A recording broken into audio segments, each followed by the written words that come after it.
Everybody, welcome to physics Wallah power batch foundation channel. I hope आप सभी लोग बढ़िया हैं। Welcome to this most requested one shot lecture on history chapter first, the rise of nationalism in Europe. क्या है इस chapter में, क्या बैकग्राउंड रहा है, कितना बढ़िया और बोल सकते हैं कि विश्व के इतिहास में, वर्ल्ड की हिस्ट्री में ये इतना महत्वपूर्ण किस्सा है जो हमें, आप सभी को, इनफैक्ट अगर आपके पेरेंट्स, भाई बहन सभी लोग अगर आपके साथ बैठ सके तो उन्हें भी बैठ के ये चैप्टर को बिल्कुल पढ़ाएं, राइट? तो चलिए समझते हैं क्या है इस चैप्टर के अंदर। हम कुछ सीबीएसई के इंपॉर्टेंट क्वेश्चंस को भी करेंगे और पूरे इतिहास को, पूरे इस चैप्टर को कहानी की तरह पढ़ेंगे। आपके लिए मैंने इस चैप्टर को बहुत आसान बनाया है। पूरी टाइमलाइन मैंने आपको दी है कि शुरुआत से लेकर एंड तक इस चैप्टर में क्या क्या हुआ, क्या इवेंट्स हुए, क्या आउटकम रहा, इवेंट्स क्यों हुए, क्या कारण रहे, एवरीथिंग इज इंक्लूडेड। तो इसी ईयर की टाइमलाइन के साथ हम पढ़ेंगे। ये पूरे नोट्स आपको डिस्क्रिप्शन में मिल जाएंगे। सो let us get started। सबसे पहले let us go through the timeline कि इस चैप्टर में है क्या क्या। देखेंगे हम, थोड़ा सा बैकग्राउंड इंट्रोड्यूस करेंगे इस चैप्टर को, राइट? उसके बाद फ्रेडरिक सॉरो, एक ऐसे आर्टिस्ट जिनकी बात करेंगे, पेंटिंग क्या कहती है उसके बारे में बात करेंगे। फ्रेंच रिवॉल्यूशन और उस क्रांति से पूरी दुनिया कैसे क्या सीखती है और क्या आउटकम होता है, और नेपोलियन कौन से रिफॉर्म्स लेकर आते हैं जिससे लोगों के बीच वो मॉडर्नाइजेशन का एक आइडिया उत्पन्न होता है। उसके बाद देखेंगे कि सोसाइटी आखिर दिखती कैसे थी, क्या बैकग्राउंड था, कि ऐसा क्या हुआ कि फ्रेडरिक सॉरो ने 1848 में कुछ पेंटिंग बनाया और ऐसा एक यूटोपिया, मतलब एक ऐसा आइडिया, एक ऐसा देश या बोल सकते दुनिया विजुअलाइज करी जो कि बिल्कुल परफेक्ट हो, right? What was his utopian vision. तो वो सब देखेंगे जब कंजर्वेटिज्म आएगा, रिवॉल्यूशंस होंगे, रोमांटिसिज्म आएगा, वो वाला रोमांटिसिज्म नहीं जो आप और मैं सब लोग बॉलीवुड में देखते हैं, but something different. And then क्या हंगर हार्डशिप्स रहे यूरोप के लोगों के, एंड कैसे आज जो हमारे मैप में जर्मनी, इटली, फ्रांस ये दिखते हैं, ये बने कैसे आखिर। तो सारी चीज़ों के बारे में बात करेंगे। ये पूरी टाइमलाइन रहेगी, आप इसको एक्सेस कर सकते हो। Let us get started now. Let us go through a little background. सबसे पहले मेरे प्यारे बच्चों, आप सभी ने ये तीन शब्द, लिबर्टी, इक्वालिटी और फ्रेटर्निटी, मतलब आज़ादी, समानता, भाईचारा, ये कुछ ऐसे शब्द हैं जो इतिहास के अंदर इतने पॉपुलर हुए और आज सारी मॉडर्न डेमोक्रेसीज कहीं ना कहीं इन्हीं तीन एलिमेंट्स के आधार पे चलती है। तो ये एलिमेंट्स आए कहाँ से, क्या बेसिस बना, या कौन से ऐसे बोल सकते हैं ऐसी टाइमलाइन या इवेंट्स रहे होंगे इतिहास में, उसको पहले समझें। तो देखिए, अगर हम बात करें 1770s की या 1600s के बाद के पीरियड की, तो इंडिया के साथ पूरी दुनिया के अंदर राजाशाही थी, मोनार्की थी, और सभी जगह लड़ाइयाँ चल रही थी। कोई ना कोई किसी से लड़ ही रहा था, चाहे वो यूरोप को देखें हम, राइट, चाहे वो हमारे अफ्रीका में कॉन्गो वॉर को देख लो, या फिर इंडिया के अंदर 1700 मतलब 17वीं सेंचुरी के हम मुगल्स और मराठास के बीच में वॉर्स को देखते हैं। मतलब पूरी दुनिया में अगर आप देखोगे तो क्या चल रही हैं, वॉर्स चल रही हैं। और पूरी सोसाइटी को अगर आप देखोगे, दुनिया के अंदर किसी भी सोसाइटी को देखो, तो हर एक सोसाइटी की एक हायरार्की है। हर एक सोसाइटी में कहीं ना कहीं आपको हायरार्की मिलेगी। जैसे इंडिया के अंदर वर्ण सिस्टम एग्जिस्ट किया करता था, जिसमें ब्राह्मण सबसे ऊपर, फिर क्षत्रिय, फिर वैश्य, फिर शूद्र और दलित आते थे। वैसे ही यूरोप या फिर बोल सकते हैं दुनिया की कई सोसाइटीज, राइट, जो सो कॉल्ड वेस्टर्न सोसाइटीज आज जानी जाती हैं, ये भी डिवाइडेड थी तीन स्टेट्स के अंदर, क्लर्जीज, नोबल्स, और फिर नीचे आते थे वही सब कॉमनर लोग, आम आदमी, राइट। और ऐसी ही सोसाइटी कुछ यूरोप की भी दिखाई देती थी कि यूरोप के अंदर सबसे ऊपर फर्स्ट और सेकंड स्टेट में आते थे क्लर्जी एंड नोबल्स। अगर हम सीधी सी बात करें, राइट, जो कि कौन लोग होते थे, जो कि एक तरह से वो लोग जो पैसे वाले लोग हुआ करते थे, राइट, जो ऐश और आराम से जिया करते थे। और पेजेंट्री क्लास वो क्लास होती थी जो थर्ड स्टेट का हिस्सा होती थी, जो कॉमनर लोग थे, जो गरीब लोग थे, जो ट्राइबल्स थे, जो वर्कर्स थे, जो इंडस्ट्रियलिस्ट थे, या फिर बोल सकते हैं जो काम करते थे। और दूसरी और फर्स्ट और सेकेंड स्टेट के ये बोल सकते हैं रिच एलीट लोग, ऐसा मान लो आज के अंबानीज, राइट। तो इस तरीके से पूरी की पूरी फ्रेंच की सोसाइटी हुआ करती थी। पर एक दिन यही पेजेंट लोग किसी एक देश के अंदर क्रांति ले आते हैं और वो क्रांति या रेवोल्यूशन आप 9th क्लास में पढ़ के आ चुके हो, उस रेवोल्यूशन का क्या नाम है, राइट? जहाँ पे सबसे पहले लोगों में एकता देखी गई और उन्होंने एक राष्ट्र की डिमांड करी। तो आपके लिए सवाल है कि what was the first expression of nationalism, which of the revolution shows addresses, कौन सा रेवोल्यूशन था? ये सीबीएसई ने 2020 में पूछा है और हम सब जानते हैं कि फ्रांस नहीं तो क्या, फ्रांस के अलावा कोई और ऐसा देश बना ही नहीं, राइट, जिसमें हम देखते हैं कि क्रांति हुई और असर ना पड़ा हो। तो यहाँ पर अगर हम देखें तो फ्रांस के अंदर कुछ ऐसा सीन था, राइट? फ्रांस की क्रांति होती है तो हम देखते हैं कि लोग यहाँ पर ये 3 शब्द लेकर आते हैं, इक्वालिटी की बात करते हैं, डेमोक्रेसी की बात करते हैं, अपना तिरंगा लाते हैं। और स्टोरी में हमने ये भी देखा कि कैसे कुछ इतने गरीब लोग जो जैकोबिन क्लब बनाते हैं, जो सबसे बहुत ही ज़्यादा स्ट्रगल फेस कर रहे थे, इनफैक्ट मॉडर्नर्स, कॉमनर्स या फिर लिबरल नेशनलिस्ट की भी बात नहीं सुना जिन्होंने, राइट, और बहुत ही परेशान दुखी लोग जो थे, उनमें से मैक्सिमिलियन जिनका एक मसीहा बन के आया और उसने एक गिलेटिन जैसे डिवाइस को लॉन्च किया था जिससे उन्होंने बहुत सारे लोगों का एग्जीक्यूट किया, इतना हार्श तरीके से एग्जीक्यूशन हुआ। और उसी में यहाँ के राजा और रानी भी एग्जीक्यूट होते हैं, जैसे कि लुई 16 और मैरी। राजा और रानी मरे और यही कहानी खत्म हुई और फ्रांस रिवॉल्यूशन हमने लास्ट ईयर पढ़ा था, राइट? तो आपकी जो कहानी की शुरुआत है वो यहीं से बनती है कि फ्रांस की क्रांति में हुआ क्या और पूरी दुनिया उस समय कैसे दिखाई दे रही थी। तो इस चैप्टर की शुरुआत हुई है एक पिक्चर से। पिक्चर में क्या पिक्चर है? It is a painting made by Frederic Sorrieu in 1848, right? Background आपने समझा, 1848 की पिक्चर अब आप समझ रहे हो। अब इसके पीछे का क्या बैकग्राउंड है ये भी अभी हम पढ़ेंगे, पर पेंटिंग क्या कहती है ये बहुत इंपॉर्टेंट है। तो this is the painting which is named as the dream of world wide democratic and social republic. Frederic Sorrieu ने एक ऐसा सपना देखा कि पूरी दुनिया कैसी हो चुकी है, लोकतांत्रिक तरीके से चल रही है, सोसाइटी गणतंत्र तरीके से चल रही है, रिपब्लिक आ गया है कि अब किसी भी स्टेट, किसी भी राज्य, किसी भी देश को हेड करने वाला कोई राजा या रानी नहीं है, कोई चुना हुआ इंसान, जैसे कि आज हम प्रेसिडेंट कहते हैं। प्रेसिडेंट क्या है? एक हमारा देश इंडिया को हम रिपब्लिक क्यों कहते हैं? क्योंकि हमारे यहाँ का जो हेड है, the head of the state is an elected person, right? तो इन्होंने यही ख्वाब देखा, राइट, और पेंटिंग बनाई जिसका नाम था एक ऐसी दुनिया जिसका नाम है डेमोक्रेटिक एंड सोशल रिपब्लिक। एक फेमस प्रिंट है जो कि फ्रेडरिक सोरो ने बनाई थी। कब बनाई थी? 1848 के अंदर बनाई थी, right?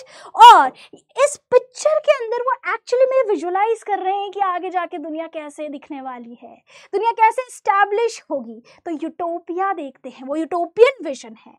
What is the main idea? उनका जो सपना देखा जाता है इस पिक्चर के अंदर, आर्टिस्ट क्या इमेजिन कर रहे हैं कि सारी दुनिया में जितने भी देश हैं वो सब लोकतांत्रिक और गणतंत्र हो चुके हैं। मतलब अब यहाँ पर शासन लोगों का है, ना कि राजा या रानी का। और ये सिर्फ लोकतांत्रिक या डेमोक्रेटिक ही नहीं, मतलब ये सोशल नेशंस भी हैं। Now they care about each other, they care about the citizens, they care about the wellbeing of each other. तो यहाँ पर वो बोलना चाह रहे हैं कि लोगों के बीच में फ्रेटर्निटी हो रही दिख रही है, भाईचारा बढ़ता हुआ दिख रहा है और सारे देश शांति से यूनाइटेड हो चुके हैं, कोऑपरेट कर रहे हैं, किसी की किसी से लड़ाई नहीं हो रही, कोई किसी को मार नहीं रहा पावर के लिए या सत्ता के लिए, ना कोई किसी पर डोमिनेंस जमा रहा है, राइट? और यहाँ पर मैं नहीं बल्कि सीबीएसई का पीवाईक्यू कितनी बार, एक बार और आई थिंक 3 और बार, 2017 में भी पूछा है, 19 में भी पूछा है कि फ्रेडरिक सोरो का जो ड्रीम था, the world wide democratic Republic and social Republic, या फ्रेडरिक सोरो ने जो पेंटिंग बनाई है उसमें स्टैच्यू ऑफ लिबर्टी का क्या सिग्निफिकेंस है। तो ये दोनों क्वेश्चन जो हो सकते हैं अगर आप इस पेंटिंग की सारी सीरीज को समझो। तो हमने सबसे पहले चैप्टर में बैकग्राउंड देखा कि क्या शुरुआत हुई, फिर किसने, ये एक आर्टिस्ट ने ऐसा सपना देखा। अब बात करते हैं इनकी पेंटिंग की। तो इनके जो 5 सीरीज है उनमें ये क्या क्या बताना चाह रहे हैं पेंटिंग के अंदर, ये समझते हैं। तो सबसे पहले पहली प्रिंट जो है इनकी सीरीज की वो ये दिखाती है कि दुनिया के सारे लोग, मतलब the people of Europe and America, चाहे वो मैन हो या विमेन हो, मतलब मर्द हो या औरतें हो, पुरुष हो या महिलाएं हो, यूरोप और अमेरिका के जैसे भी लोग हैं, सारी क्लासेस के लोग एक साथ एक परेड करते हुए अपने अपने झंडों के साथ यूनाइटेडली मार्च कर रहे हैं और एक स्टैच्यू ऑफ लिबर्टी है जिसको रिस्पेक्ट देते हुए, नतमस्तक करते हुए आगे बढ़ रहे हैं। राइट, सो पहली प्रिंट में ये दिखाते हैं कि everybody of all ages and social classes, they are moving, they are marching towards whom? The Statue of Liberty, and paying homage, paying respect to this statue. Right, दूसरी पेंटिंग में हम देखते हैं द गॉडेस ऑफ लिबर्टी। एक Majestic, एक goddess जैसा figure, मतलब एक देवी जैसा फिगर हमें दिखाई देता है जो कि एक कार्ट पे खड़ा है, लीडिंग द वे। और यही वो लेडी है जो क्या रिप्रेजेंट करती हैं? लिबर्टी रिप्रेजेंट कर रही हैं, रीजनिंग रिप्रेजेंट कर रही हैं कि आप लोग ये राजाशाही में ना जाए, रैशनलाइज हो, बुद्धि से सोचे और डिसीजन ले, ना कि किसी के बहकावे में आए। जैसे क्लर्जीज कहते हैं, क्लर्जीज खुद को भगवान बोलते थे और लोगों को मानना पड़ता था, लोग मानते थे। राजा बोलता था मैं भगवान का अवतार हूँ, लोग वो मानते थे। तो ये लिबर्टी का जो स्टैचू है क्या सिग्निफाई कर रहा है कि आप लोग क्या हैं? She basically holds a charter of the rights of man, जिसके अंदर लिखा है कि हर एक इंसान अगर इस धरती पे जन्म लेता है तो उसके पास क्या क्या राइट्स होने चाहिए। Everybody deserve those basic human rights. और दूसरी चीज कि उनके एक हाथ में टॉर्च ऑफ एनलाइटनमेंट है। तो ये क्या रिप्रेजेंट कर रही है? ये रिप्रेजेंट कर रही है प्रोग्रेस, ये रिप्रेजेंट कर रही है एक नई दुनिया कि अब आप प्रोग्रेसिव तरीके से सोचिए, आगे बढ़िए, ना कि पुराने ऑर्डर को स्थापित करें या पुराने ऑर्डर में जिए। Right, so she holds this charter and she shows that new world is built on foundation of freedom and justice, कि नई दुनिया में सभी के लिए आज़ादी है और सभी लोगों के लिए न्याय है। Everybody deserves basic human rights. तीसरी पेंटिंग में दिखा रहे हैं कि अलग अलग देशों के लोग, ये जर्मनी का है, ये इटली का है, फिर पोलैंड, फिर रशिया। तो आप देखोगे कि अलग अलग रीजन के लोग अपने फ्लैग्स के साथ, अपनी ड्रेसेस के साथ आगे की तरफ बढ़ रहे हैं, जिसमें ये रियलाइज हो रहा है कि सभी लोग एकजुट हैं और एक ड्रीम के लिए ये लोग यूनाइट हुए हैं, that is the dream of democracy and also asking for the rights for each and everyone. और यहाँ पर आगे अगर हम देखें तो फ्रांस अभी बस पहुंचा ही है। अगर आप फ्रांस को देखोगे तो बस वो अभी आके पहुंचा ही है, यूएसए और स्विट्जरलैंड आगे निकल चुके हैं और फ्रांस के पीछे पीछे और भी लोग आ रहे हैं। राइट, तो आपने 9th क्लास में ऑलरेडी 1789 फ्रांस की क्रांति पढ़ी ही होगी कि फ्रांस लिबर्टी के तरीके से जीने लगा है, जस्टिस, फ्रीडम, डेमोक्रेसी के तरीके से अब आगे बढ़ चुका है और उसी को ये देश पीछे वाले फॉलो कर रहे हैं। राइट, और क्या इस पेंटिंग में रिप्रेजेंट होता है? The broken symbols of the old world. Background में आप अगर देखेंगे तो यहाँ देखिए नीचे की तरफ बहुत सारी टूटी फूटी चीजें हैं। ये क्या दिखाता है? The old rejected system like absolute monarchy. Absolutism होता है कि मैं जो कहूँगा वही होगा, that is absolutism, absolute rule, जहाँ पे राजा बोलता है कि ना नहीं सुनूंगा किसी का, अगर मैंने कहा कि ये यहाँ पर ऐसा ही होगा तो वैसा ही होगा, nobody can question me, that is absolutism. तो ये क्या दिखा रहा है कि इस एब्सोल्यूटिज्म का खात्मा हो चुका है। राइट, जो पावर थी चर्च की और नोबल्स की, मतलब राजा की, राइट, लोगों को कंट्रोल करने की, ये सब खत्म हो चुकी है। नई दुनिया में ये सब पीछे छूट चुका है और सब टूट चुका है, लोगों ने इसे डिस्ट्रक्ट कर दिया, डिसरप्ट कर दिया है। That is what the D painting is showing and at last series क्या दिखाती है कि सब हो रहा है और इसको एक तरह से ब्लेसिंग्स देने के लिए, एक तरह से एक आपकी इंसानियत को लोगों को अंधेरे से ब्राइटनेस की तरफ ले जाते हुए ऊपर से भगवान या एंजल्स भी आपको आई हैं ब्लेसिंग्स देने। राइट, सो ब्राइट फ्यूचर, ये सीन क्या दिखा रहा है कि लोग अब डार्कनेस से, मतलब अंधेरे से रोशनी की तरफ आगे बढ़ रहे हैं इनटू होप। बेसिकली नाउ आशा की एक किरण जगी है, प्रोग्रेस और एक ह्यूमैनिटी की तरफ, एक नए ऑर्डर की तरफ लोग आगे बढ़ रहे हैं। ये फ्रेडरिक सॉरो की पेंटिंग है, जिससे हमें ये समझ में आता है कि वो क्या क्या रिप्रेजेंट करना चाह रहे हैं अपनी पेंटिंग में। That was his idea, that was his vision. और अगर हम इंपॉर्टेंट सिंबल्स की बात करें तो इंपॉर्टेंट सिंबल्स में जैसे सीबीएसई ने भी स्टैच्यू ऑफ लिबर्टी पे पूछा है, what does it represent? Freedom and human rights. Torch क्या दिखाता है? नॉलेज, ज्ञान ही सब कुछ है।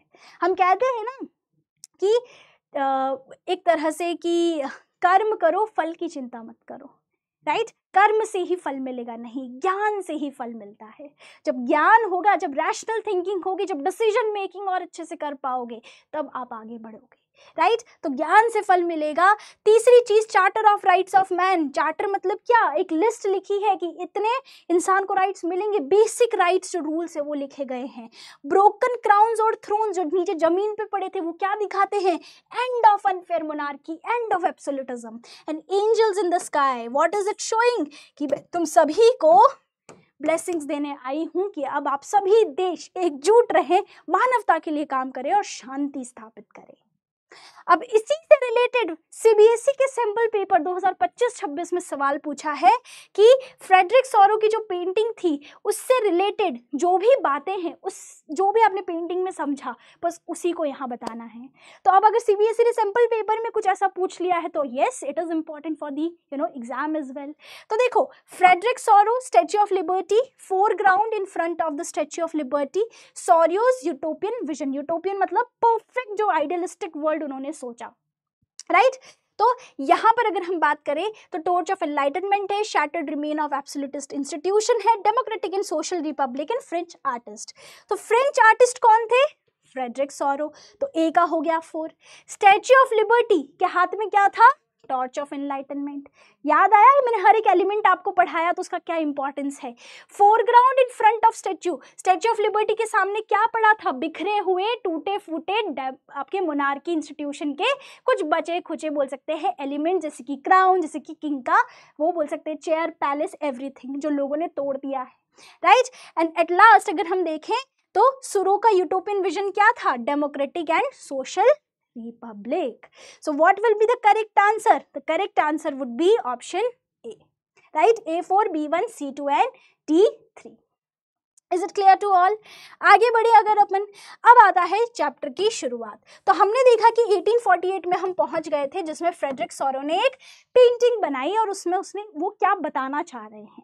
बट यहाँ तक पहुंचने के लिए कुछ तो पीछे हमें जाना पड़ेगा। तो बैकग्राउंड बस इतना सा है बेटा कि यूरोप ना पहले आज जैसा यूरोप दिखता है वैसे पहले नहीं दिखा करता था। पहले यूरोप में एक तरह से हर जगह राजाशाही थी, राइट? एम्पायर जो थे वो मोनार्क रूल करते थे और इन्हीं के पास एब्सोल्यूट पावर थी। मतलब कोई डेमोक्रेसी नहीं, कोई लोगों की, जनता की नहीं सुनी जाती थी। जैसा ये सोचते समझते वैसा ही किया जाता था। जैसे कि जर्मन एम्पायर है, या ऑस्ट्रो हंगेरियन एम्पायर है, या फ्रेंच एम्पायर हुआ करता था, या ब्रिटिश का एम्पायर हुआ करता था, राइट? यहाँ पे नीदरलैंड्स का एम्पायर। तो ऑल ऑफ द पार्ट, यहाँ ऑटोमन एम्पायर है। तो पूरा यूरोप ना एम्पायर्स में बटा था, किंग्स और मोनार्क्स में बटा हुआ था, राइट? और यहीं पर अगर हम बात करें तो आज यूरोप की पॉलिटिकल बाउंड्री में काफ़ी बदलाव है। आज आप देखोगे तो नेशन स्टेट या देश स्थापित हो चुके हैं। ऐसा कुछ भी नहीं है कि यहाँ पर राजाशाही चलती है और लोगों की कोई बात नहीं सुनी जाती, कोई बात नहीं मानी जाती, राइट? और ये कैसे हुआ? ये हुआ जब लोगों के बीच में एक नेशनलिज्म की भावना आई, राष्ट्रवाद की भावना आई। नेशनलिज्म क्या है?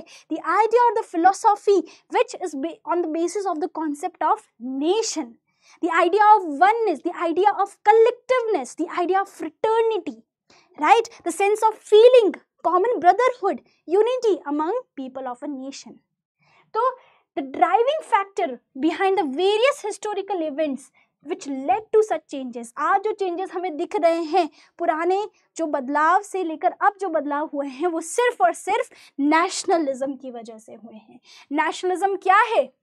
अगर कहीं पर भी आप जाते हो, देश का नेशनल सॉन्ग या नेशनल एंथम बज जाता है, हम खड़े हो जाते हैं। हमारी भारत की क्रिकेट टीम कहीं जीतती है, चाहे किसी से भी हमारी लड़ाई हो, हम जीतते हैं तो सब लोग एक साथ आके बाहर पटाखे फोड़ने आते हैं। ये क्या है? नेशनलिज्म है, राइट। अगर झंडा हमें पाँव के नीचे दिखता है तो हम उसको जल्दी से उठा के ऐसे कर लेते हैं, राइट, धूग लग देते हैं। क्यों?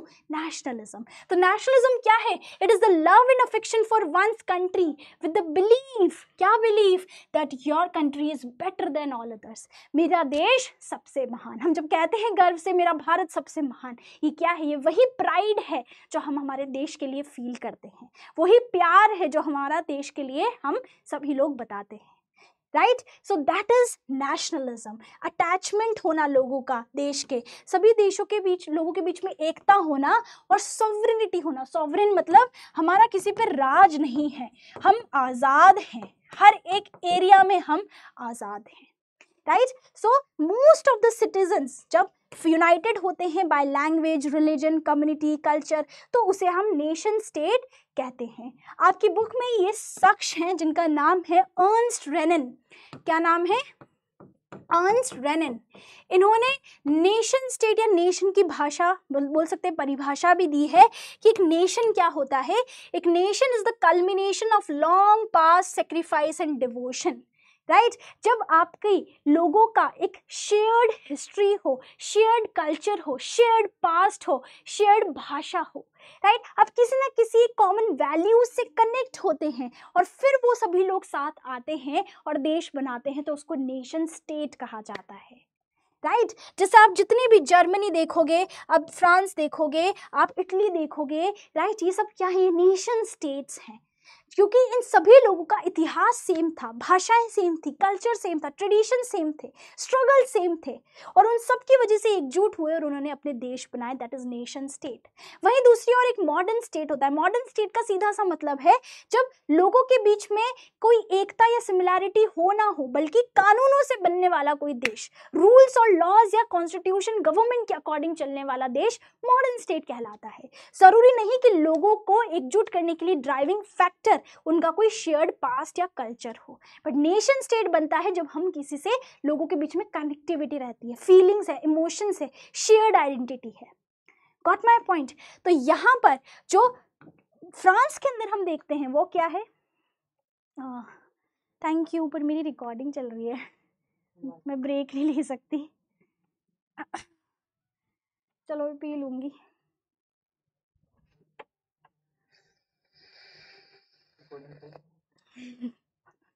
पॉज करोगे?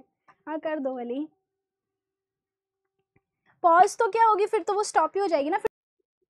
ओके, सो ये नेशन स्टेट का आइडिया आखिर आया कहाँ से था? तो ये आइडिया आया था फ्रेंच रिवॉल्यूशन से। जैसा कि आप बेटा सभी लोग जानते होंगे कि फ्रेंच रिवॉल्यूशन क्या था। It was all about how France turned या transformed from monarchy to republic. कैसे राजाशाही से यहाँ गणतंत्र स्थापित होता है। जो टर्न्स एंड इवेंट्स या जो भी किसी भी तरह का रिवॉल्यूशन इस दौरान होता है कि राजाशाही से गणतंत्र की ओर ले जाने में लोगों की क्या भागीदारी रही, क्या पार्टिसिपेशन रहा, कैसे उन्होंने रिवॉल्ट किया, अपनी बात को मनवाया, बस वही पूरा का पूरा event monarchy to transformation of republic is French revolution. और वहीं से आया है this idea of nation, the idea of nation state, जहाँ पे रिवॉल्यूशनरीज ने किंग्स जैसे कि लुई 16 इनको हटाकर, सत्ता से हटाकर अपने हाथ में पूरी पावर ली और डेमोक्रेसी और रिपब्लिक को स्थापित किया था, राइट। जैसे कि यहाँ पर अगर आप थोड़े से इवेंट्स देखना चाहते हैं तो हाउ वुड दे, कैसे होता है, how people seized their freedom.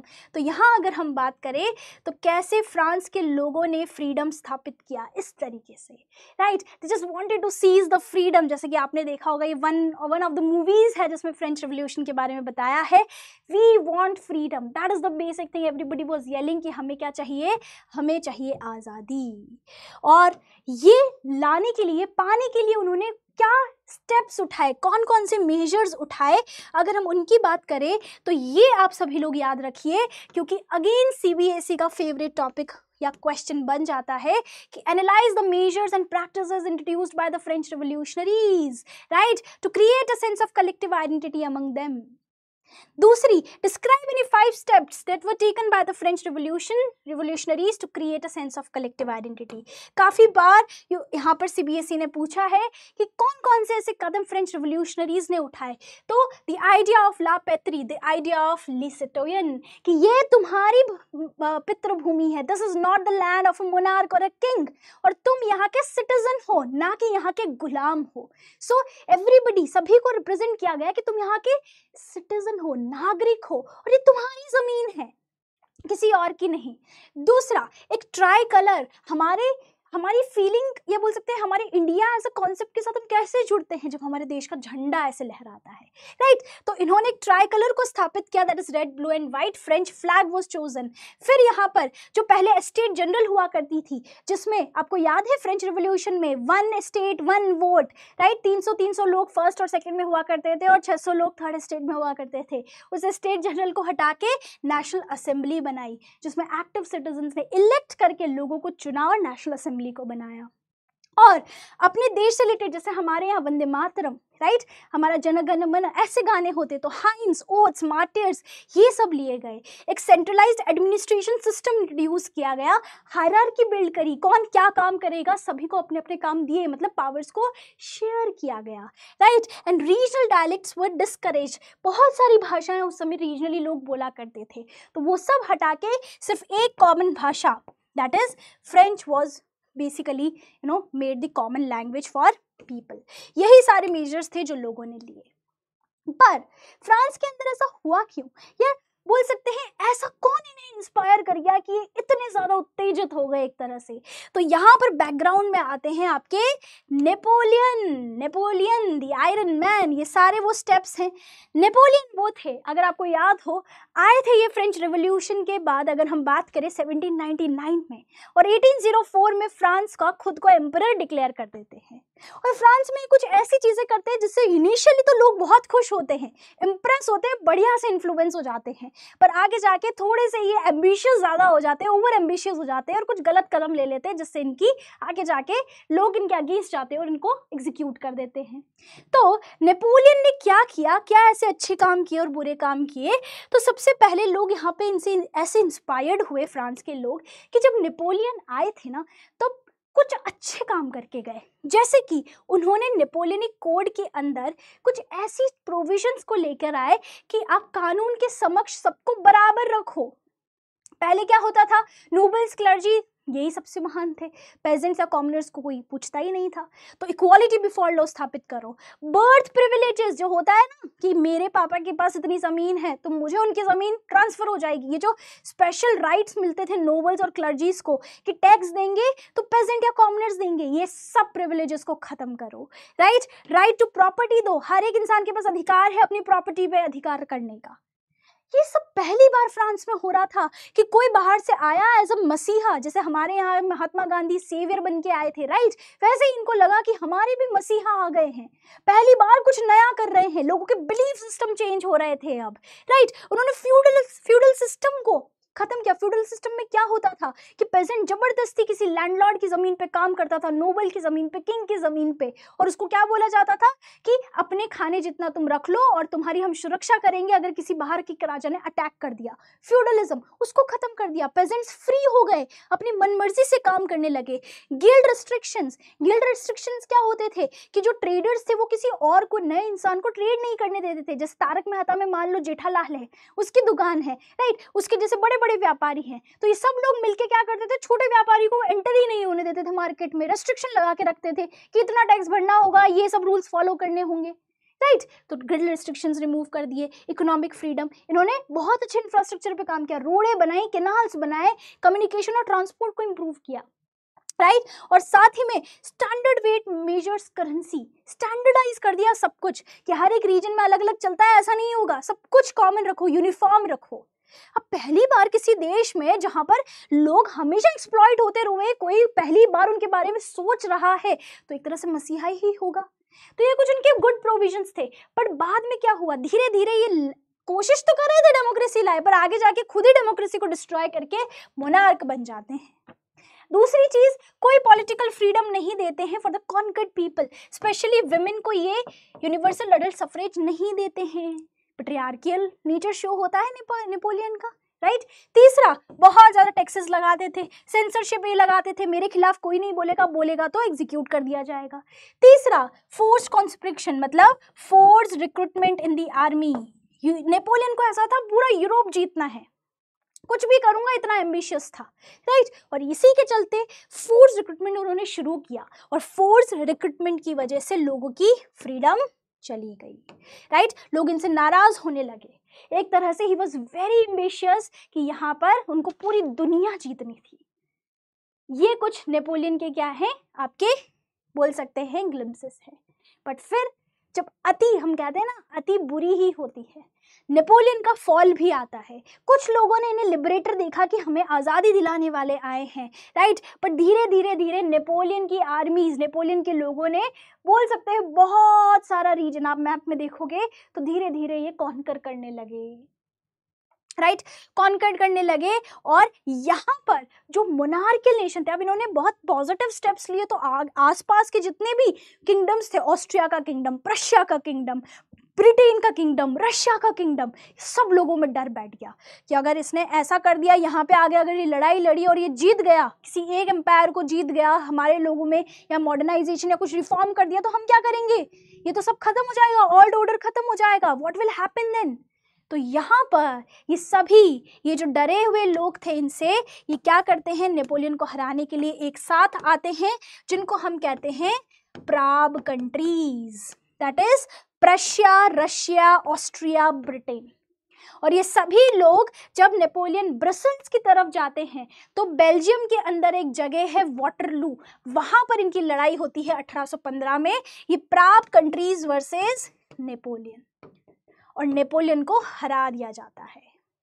Napoleon तो चला गया, पर उनके कुछ अच्छे काम लोगों के दिलों में तब तक बने रहे, जैसे कि लिबर्टी एंड मॉडर्न लॉज। और ये काम नेपोलियन ने दूसरे रीजन्स में पहुंचाने की या फैलाने की भी कोशिश करी, कि पूरी दुनिया या यूरोप के दूसरे रीजन में भी मेरे अच्छे काम, जैसे कि equality before law, property rights होना, अब फ्यूडलिज्म खत्म होना, ये सब होना चाहिए, राइट। लोगों का रिएक्शन शुरुआत में तो अच्छा था कि मॉडर्न चेंजेस हो रहे हैं, बिजनेस इंप्रूव हो रहा है, पर धीरे धीरे उनको लगा धोखा हो गया है हमारे साथ, राइट। ये तो ओवर एम्बिशियस निकले, ये तो फोर्सफुली हमें रिक्रूट कर रहे हैं, लोगों की फ्रीडम खत्म हो गई, एंड इवेंचुअली नेपोलियन मारे गए। ये मैंने क्यों पढ़ाया, क्योंकि सीबीएसई ने अगेन पूछा है, analyse the significance of Napoleonic code, कैसे उन्होंने एडमिनिस्ट्रेटिव सिस्टम को रैशनल और एफिशिएंट बनाया। आप लिख सकते हो इकोनॉमिक फ्रीडम के बारे में, पॉलिटिकल फ्रीडम के बारे में, सेंट्रलाइज्ड एडमिनिस्ट्रेटिव सिस्टम के बारे में, हायरार्की बिल्ड करने में, पावर शेयर करने में, फ्यूडलिज्म को खत्म करने में, right. So these are the points that you have to write. अब आगे आता है 2022 का सवाल। सीबीएसई ने पूछा, क्या पूछा, कि कौन से ग्रुप ऑफ कंट्रीज थे जिन्होंने कलेक्टिवली नेपोलियन को हराया था बैटल ऑफ वाटरलू 1815 में। तो मैंने आपको याद कराया है प्राब countries, that is Britain, Russia, Prussia and Austria. Got it. Now comes the next part. तो हमने शुरुआत करी इस चैप्टर की, थोड़ा सा बैकग्राउंड, थोड़ा सा इतिहास जाना जरूरी होता है ना, right, because history repeats itself and history has its importance. फिर हमने पढ़ा फ्रेडरिक सोरो का विजन 1848 में, उसके पीछे क्या चल रहा है वो अभी हम पढ़ रहे हैं। शुरुआत होती है फ्रेंच रिवॉल्यूशन से, जो नेशन स्टेट का आइडिया लेके आते हैं, नेपोलियन के रिफॉर्म से, जिनका इम्पैक्ट पूरे यूरोप में पड़ता है, राइट। और अब अगर हम यूरोप की बात करें, तो आखिर यूरोप था कैसा, यूरोप में वो क्या हुआ कि फाइनली यहाँ नेशनलिज्म देखा गया और हर एक स्टेट यूनिफाई होकर एक नेशन स्टेट और मॉडर्न स्टेट बना। तो चलिए समझते हैं। सबसे पहले अगर हम बात करें तो यूरोप में ना कुछ अंबानी वाले ग्रुप्स के लोग थे, जैसे कि एलीट लोग, ठीक है, जिनको कहा जाता था एरिस्टोक्रेट्स। और ये लोग ऐसे थे जो पेजेंट क्लास को, you know, like she is saying pageants, right, that means what, कि she is very tired, or basically they dislike peasants, they do not have any respect to peasants. तो society ना यहाँ पर अगर हम देखें तो दो क्लास में बटी थी, सॉरी, ठीक है। एक क्लास थी आपकी एरिस्टोक्रेट क्लास, मतलब वो लोग जो, अगर आपने एक वेब सीरीज पे, एक नेटफ्लिक्स पे एक वेब सीरीज है, मैं भूल गई उसका नाम, बट एनीवेज, ठीक है, मतलब यूरोपियन एरिस्टोक्रेसी, अंबानी लोग, elite, powerful class, luxurious lifestyle, ठीक है। और इन लोगों के पास जमीनें थी, लैंड ओनर्स सबसे बड़े बड़े मेंशन में रहते थे, राइट। और जैसे होता है ना आजकल के ज़माने में जो इंग्लिश बोलने वाले बड़े लोग एक साथ उठते बैठते हैं, वैसे ही ये फ्रेंच बोलने वाले एक साथ थे, मतलब ये फ्रेंच बोला करते थे, एलीट ग्रुप्स में जाते थे इस तरीके से। एंड स्ट्रेटेजिक मैरिजेस, जैसे कि हमारे होता है कि रॉयल फैमिली में ही शादी करेगी, राइट, प्रिंस राजकुमारी से शादी करेगा, तो बस वैसी ही चीज़ है कि स्ट्रेटेजिक मैरिजेस की अक्रॉस नेशनल बॉर्डर भी पावर मेंटेन रहे, बैलेंस रहे, कोई किसी पे वार ना कर दे। तो एक तरह से ये खुद में ही शादियां करते थे, खुद के ही ग्रुप में, और उन्हीं क्लब्स में रहते थे, बल्कि बहुत कम पॉपुलेशन थी इनकी। वहीं पे दूसरी तरफ थे पेजेंट क्लास, राइट। दो तरह के लोग एग्जिस्ट करते थे। अब क्या होता है कि 18th सेंचुरी, मतलब 1700s, लेट 1700s, राइट, और बोल सकते हैं 1800s में आता है, इंग्लैंड से शुरू होता है रिवॉल्यूशन। किसका रिवॉल्यूशन? Industrial revolution. क्या आती है अब? औद्योगिक क्रांति आती है। अब औद्योगिक क्रांति आएगी, मतलब इंडस्ट्रीज आएंगी, तो सीधी सी बात है नए बिजनेसेस आएंगे, लोग ट्रेड करेंगे, पैसा कमाएंगे, कनेक्शन बनेंगे, पैसा कमाएंगे, एजुकेट होंगे, राइट। और जब एजुकेशन मिलती है तब इंसान एनलाइटन होता है, राइट। और यहाँ पर जब एजुकेशन मिली तो पहले जब यूरोप की सोसाइटी सिर्फ एक एरिस्टो, एलीट और पेजेंट क्लास में बटी थी, अब यहाँ पर एक नई क्लास, एक नया सोशल ग्रुप इमर्ज होता है जिसका नाम है मिडिल क्लास। तो एरिस्टोक्रेट्स अपर क्लास, जो वेल्दीएस्ट मेंबर, जिनके पास सारी पॉलिटिकल पावर थी ऑलमोस्ट, राइट। और दूसरे हमने कौन सी क्लास पढ़ी थी? वर्किंग क्लास या पेजेंट क्लास, जो फैक्ट्रीज में काम कर रही हैं, जो कम वेजेस रिसीव करती थी, जो पेजेंट क्लास थी, जो फार्म्स में काम कर रही हैं, हार्श कंडीशंस में काम करते थे। और इंडस्ट्रियल रिवॉल्यूशन आया तो वर्किंग क्लास भी आई, और इसी के साथ एक नया ग्रुप उठ के आता है जिसका नाम है मिडिल क्लास, जिसमें industrialist, businessman, doctors, lawyers, others. और यही वो एजुकेटेड लिबरल मिडिल क्लास थे जिन्होंने लोगों को एकजुट करने की मानी और राजाशाही, मोनार्की को खत्म करने का ठाना। और इन्होंने बोला कि हमें चाहिए आजादी, we want liberty from you guys, you monarch, right. And liberalism क्या होता है? इसी बीच में आता है लिबरल नेशनलिस्ट या लिबरलिज्म। मैंने आपको हमेशा बोला है, ism means political philosophy, idea. Liberalism means the political and moral philosophy, जो किस पे बेसिस है? Basis on the rights of individual, जो लोगों के अधिकारों की बात करती है, आज़ादी की बात करती है, और सरकार लोगों के कंसेंट से बने, इसकी बात करती है, राइट। तो न्यू मिडिल क्लास के लिए लिबरलिज्म क्या था?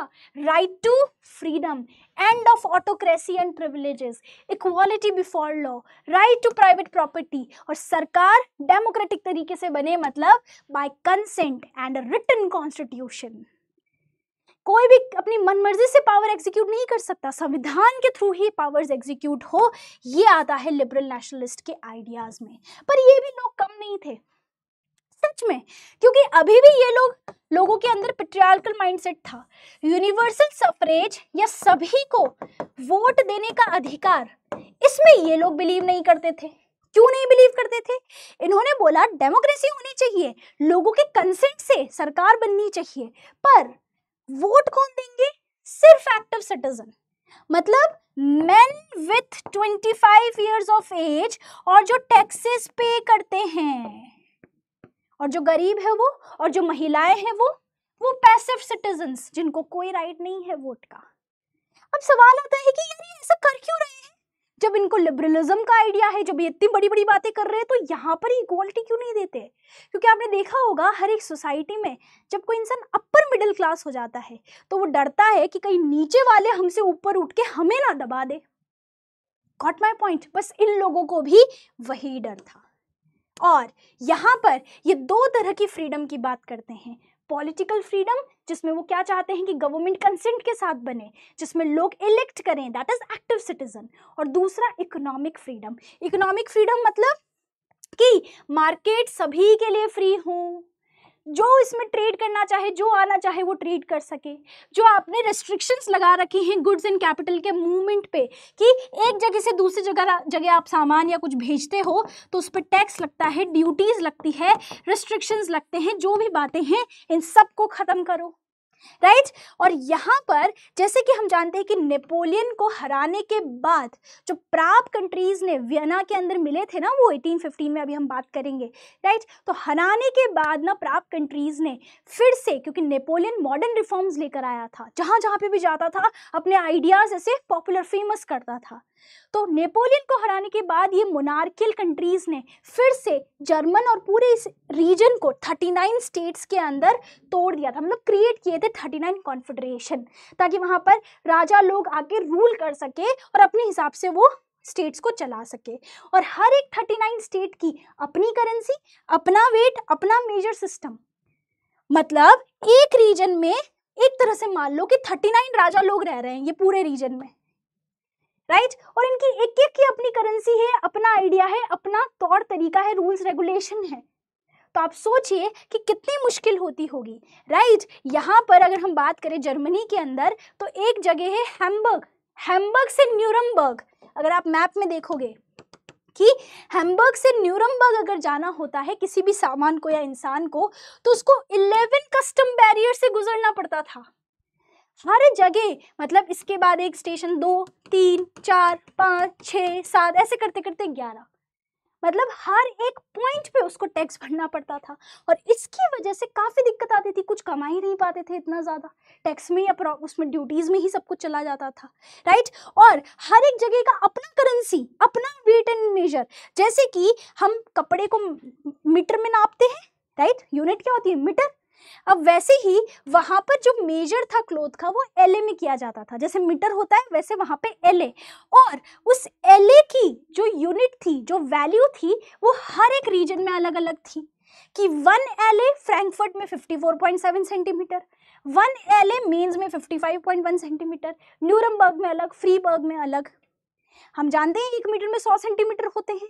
अब मान लो 1 मीटर 100 सेंटीमीटर बिहार में है, 1 मीटर 150 सेंटीमीटर उत्तर प्रदेश में है, 1 मीटर 50 सेंटीमीटर राजस्थान में है। कितनी प्रॉब्लम आएगी कुछ भी चीज़ों को कैलकुलेट करने में। तो इसकी वजह से बहुत चैलेंजेस आते थे। और यहाँ पर फिर लिबरल नेशनलिज्म क्या करते हैं, एक ऑर्गेनाइजेशन, एक यूनियन फॉर्म करते हैं जिसका नाम था ज़ोलवरेन, ज़ोलवरेन, राइट। तो एक तरह से ये कस्टम, जॉल का मतलब होता है कस्टम और वेरिन का मतलब होता है यूनियन। एक ऐसा कस्टम यूनियन बनाया किसके साथ मिलके, विद दी प्रशिया। प्रशिया एक सबसे बड़ा किंगडम हुआ करता था उस जर्मन कॉन्फेडरेशंस में, सबसे बड़ा जो किंगडम है वो प्रशिया हुआ करता था, पावरफुल भी था इकोनॉमिक मिलिट्री वाइज। प्रशिया आगे आता है और सारे जर्मन स्टेट से हाथ मिलाता है कि हम ये सब जो ट्रेड बैरियर्स हैं, राइट, ये सारे जो अलग अलग टैक्सेस हैं, जो नॉन यूनिफॉर्मिटी है, इसको खत्म करेंगे और एक कस्टम यूनियन बनाएंगे जिसका मतलब है ज़ोलवरेन। और यहाँ पर इन्होंने क्या किया कि जितने भी टैरिफ बैरियर्स थे इन सबको खत्म करेंगे, जो करेंसीज है उसे 30 से 2 पे ले आएंगे, और तीसरा रेलवेज बनाएंगे, ट्रांसपोर्ट कम्युनिकेशन को इम्प्रूव करेंगे, और लोगों की या गुड्स की जितनी ज़्यादा मोबिलिटी होगी उतना हमारी इकोनॉमिक ग्रोथ में फ़ायदा होगा, हम एक साथ आगे बढ़ेंगे। नहीं तो आधे से ज़्यादा पैसा क्या होता है, टैक्सेस या कस्टम्स में ही चला जाता था। और इसी ज़ोलवरेन पे सीबीएसई ने सवाल पूछा 2024 में, असर्शन पूछा है कि प्रशियन के इनिशिएटिव पे Zollverein was formed, is it true? बताओ, प्रशिया ही तो इनिशिएटिव लिया था दूसरे जर्मन स्टेट के साथ मिलके। Yes, it is true. Reason दे रखा है। अब रीजन असर्शन को सेटिस्फाई करना चाहिए। रीजन में जो लिखा है, असर्शन में जो लिखा है, दोनों सही हैं, तो हमें ये चेक करना है कि क्या रीजन असर्शन को सेटिस्फाई कर रहा है।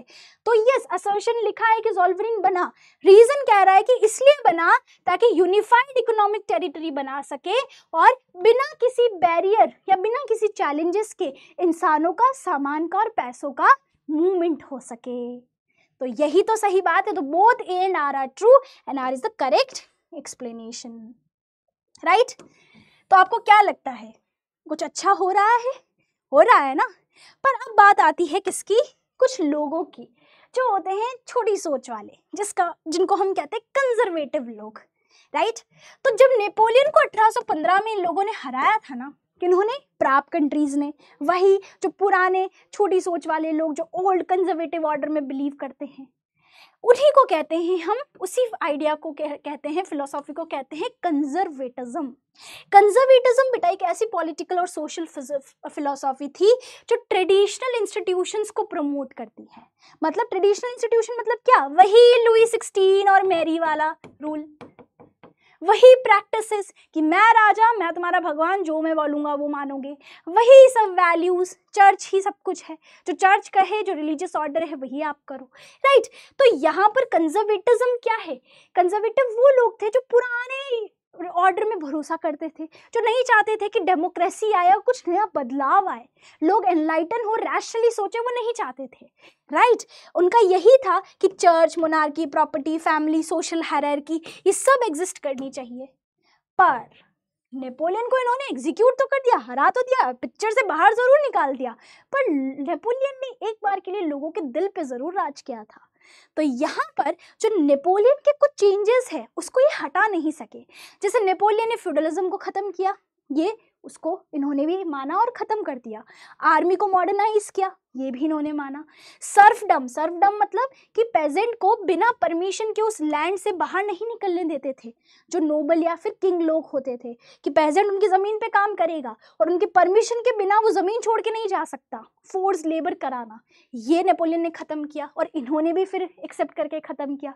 ब्यूरोक्रेसी को और एफिशिएंट, ब्यूरोक्रेसी मतलब क्या कि जो आपका क्लर्क वाला जो है, राइट, नौकर जो होता है, जनता का जो सेवक है, सीधी सी बात है। जैसे वहाँ पर सेंट्रलाइज्ड एडमिनिस्ट्रेटिव सिस्टम उन्होंने लगाया था, राइट, ब्यूरोक्रेट्स यहाँ पर इस्टेब्लिश किए जो लोग अपना अपना काम करते थे, पावर को शेयर किया, राइट, डायनामिक इकोनॉमी बनाई कि सभी लोगों का इकोनॉमी में योगदान है, एक ही चीज़ का व्यापार नहीं हो रहा है, कई सारी चीज़ों का योगदान है।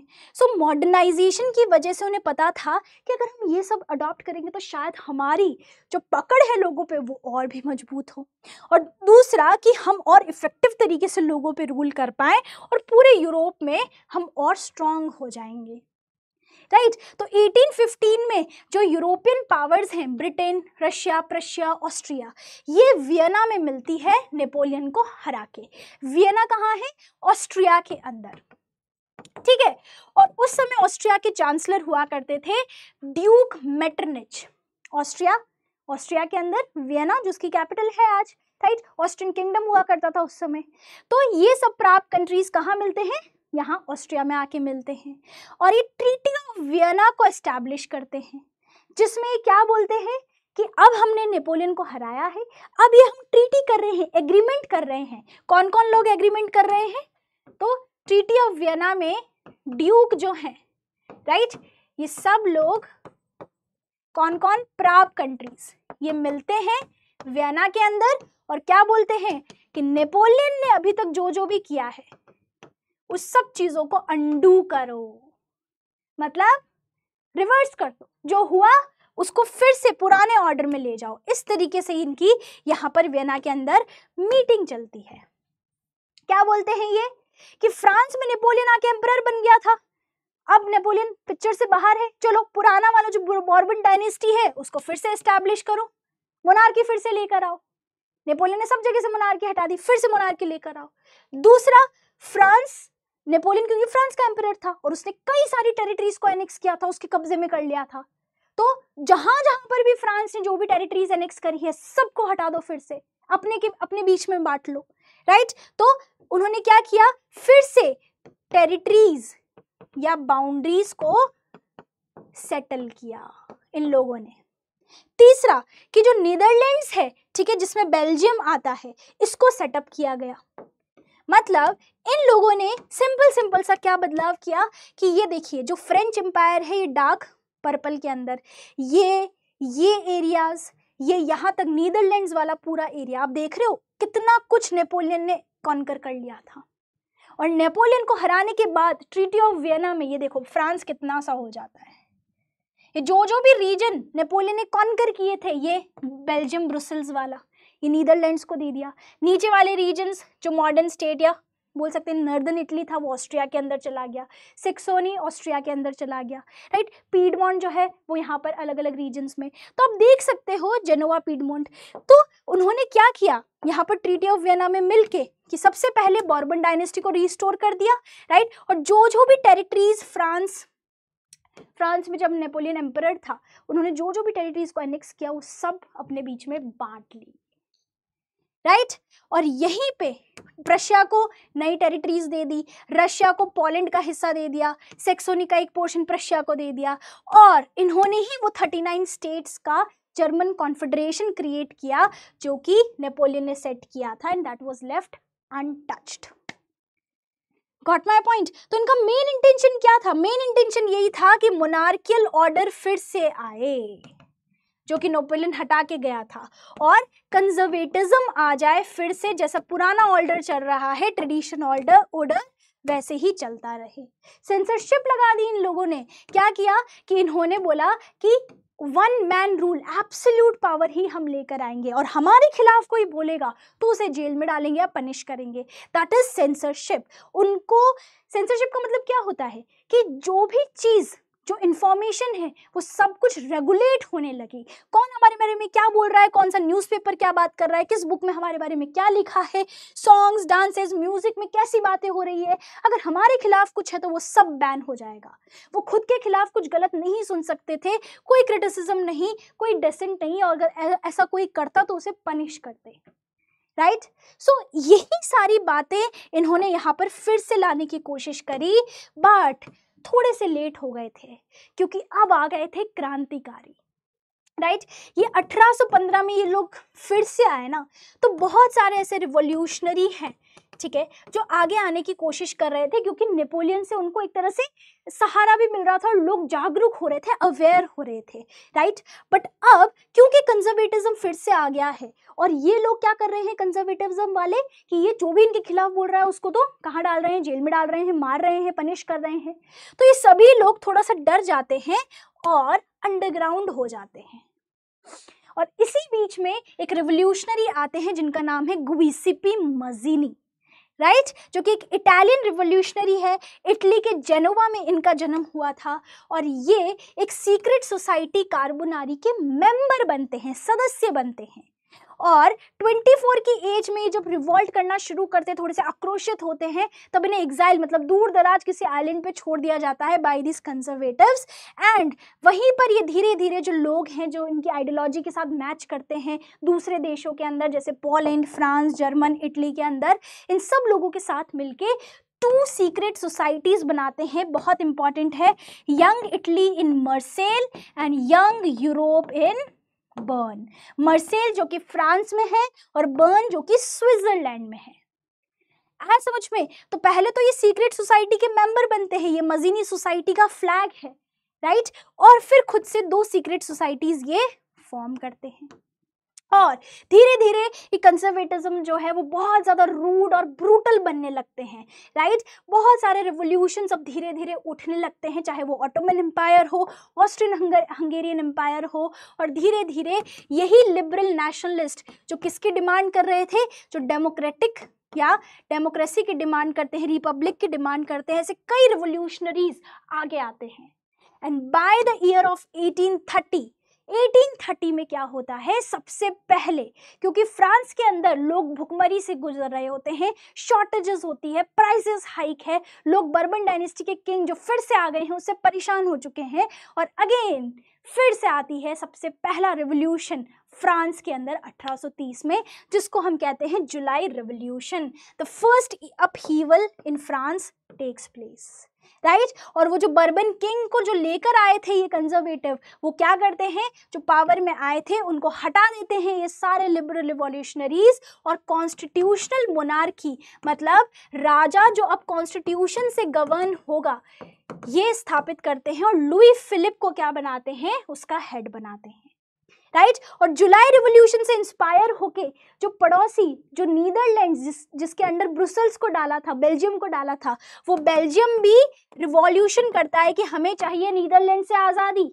राइट। सो ब्रुसेल्स भी क्या करता है, यहाँ पर इनिशिएट करता है अपराइजिंग, ये बेल्जियन रिवोल्यूशन होता है, ठीक है, जिसमें क्या बोलता है बेल्जियम कि हमें नीदरलैंड से आज़ादी चाहिए, फ्रांस रिवॉल्यूशन से इंस्पायर होके ही।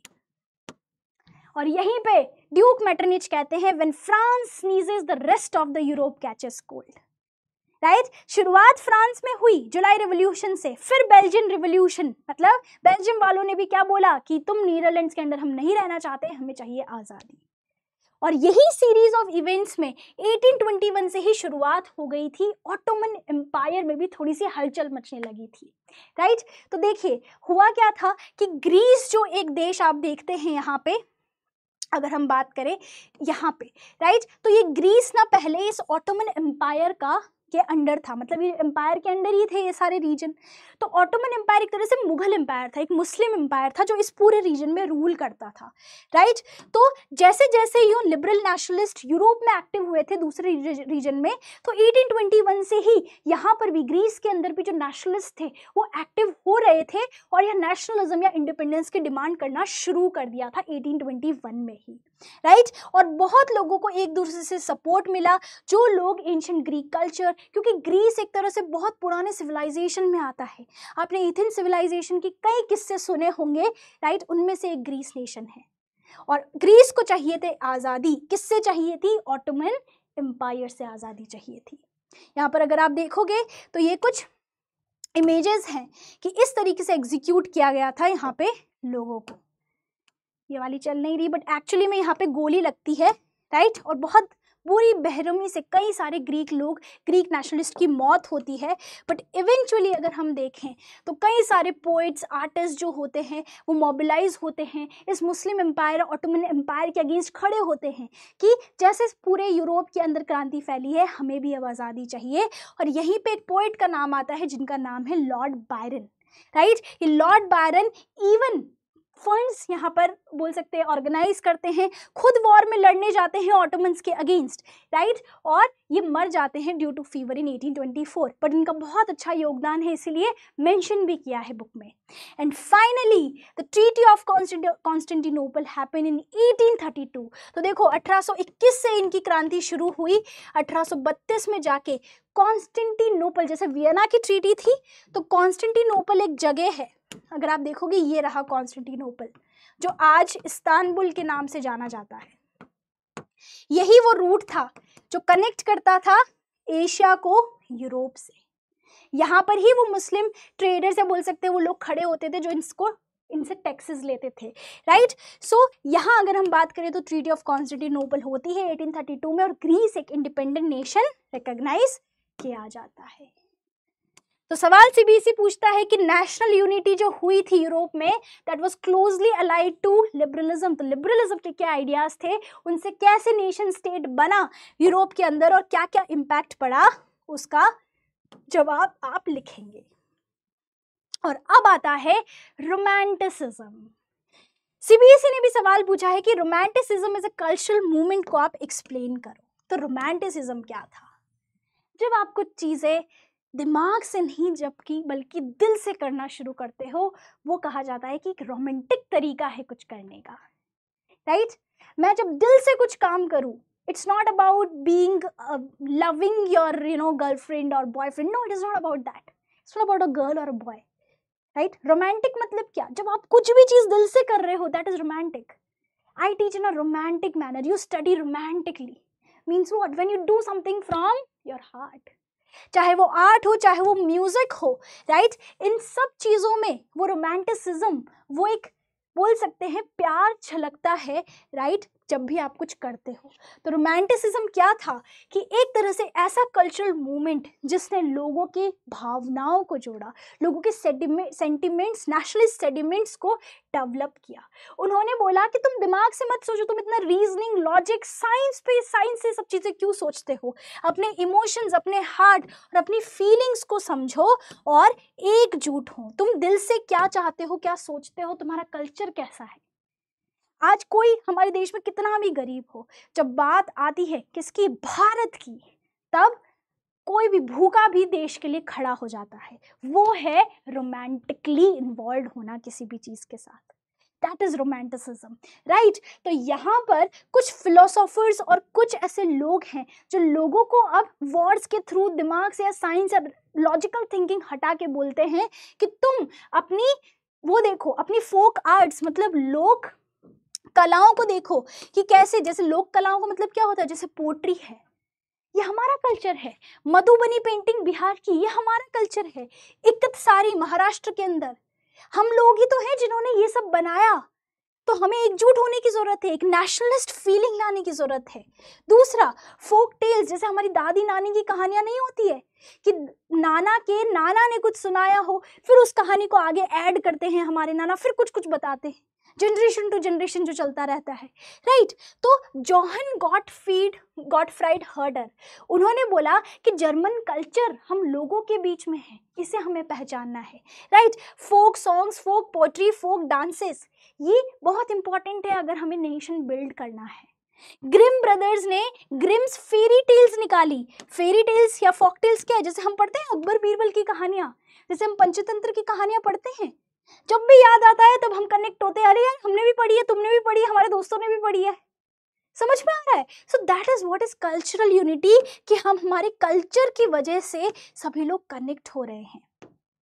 यहाँ पर वर्नेकुलर लैंग्वेज पे तो बाहर हम जाते हैं, कितना भी इंग्लिश बोल ले, अगर कोई हिंदी बोलने वाला, कोई पंजाबी बोलने वाला, कोई तमिल बोलने वाला मिल जाए तो वहीं पे दोस्त बन जाते हैं, होता है कि नहीं। What is happening, connecting from heart.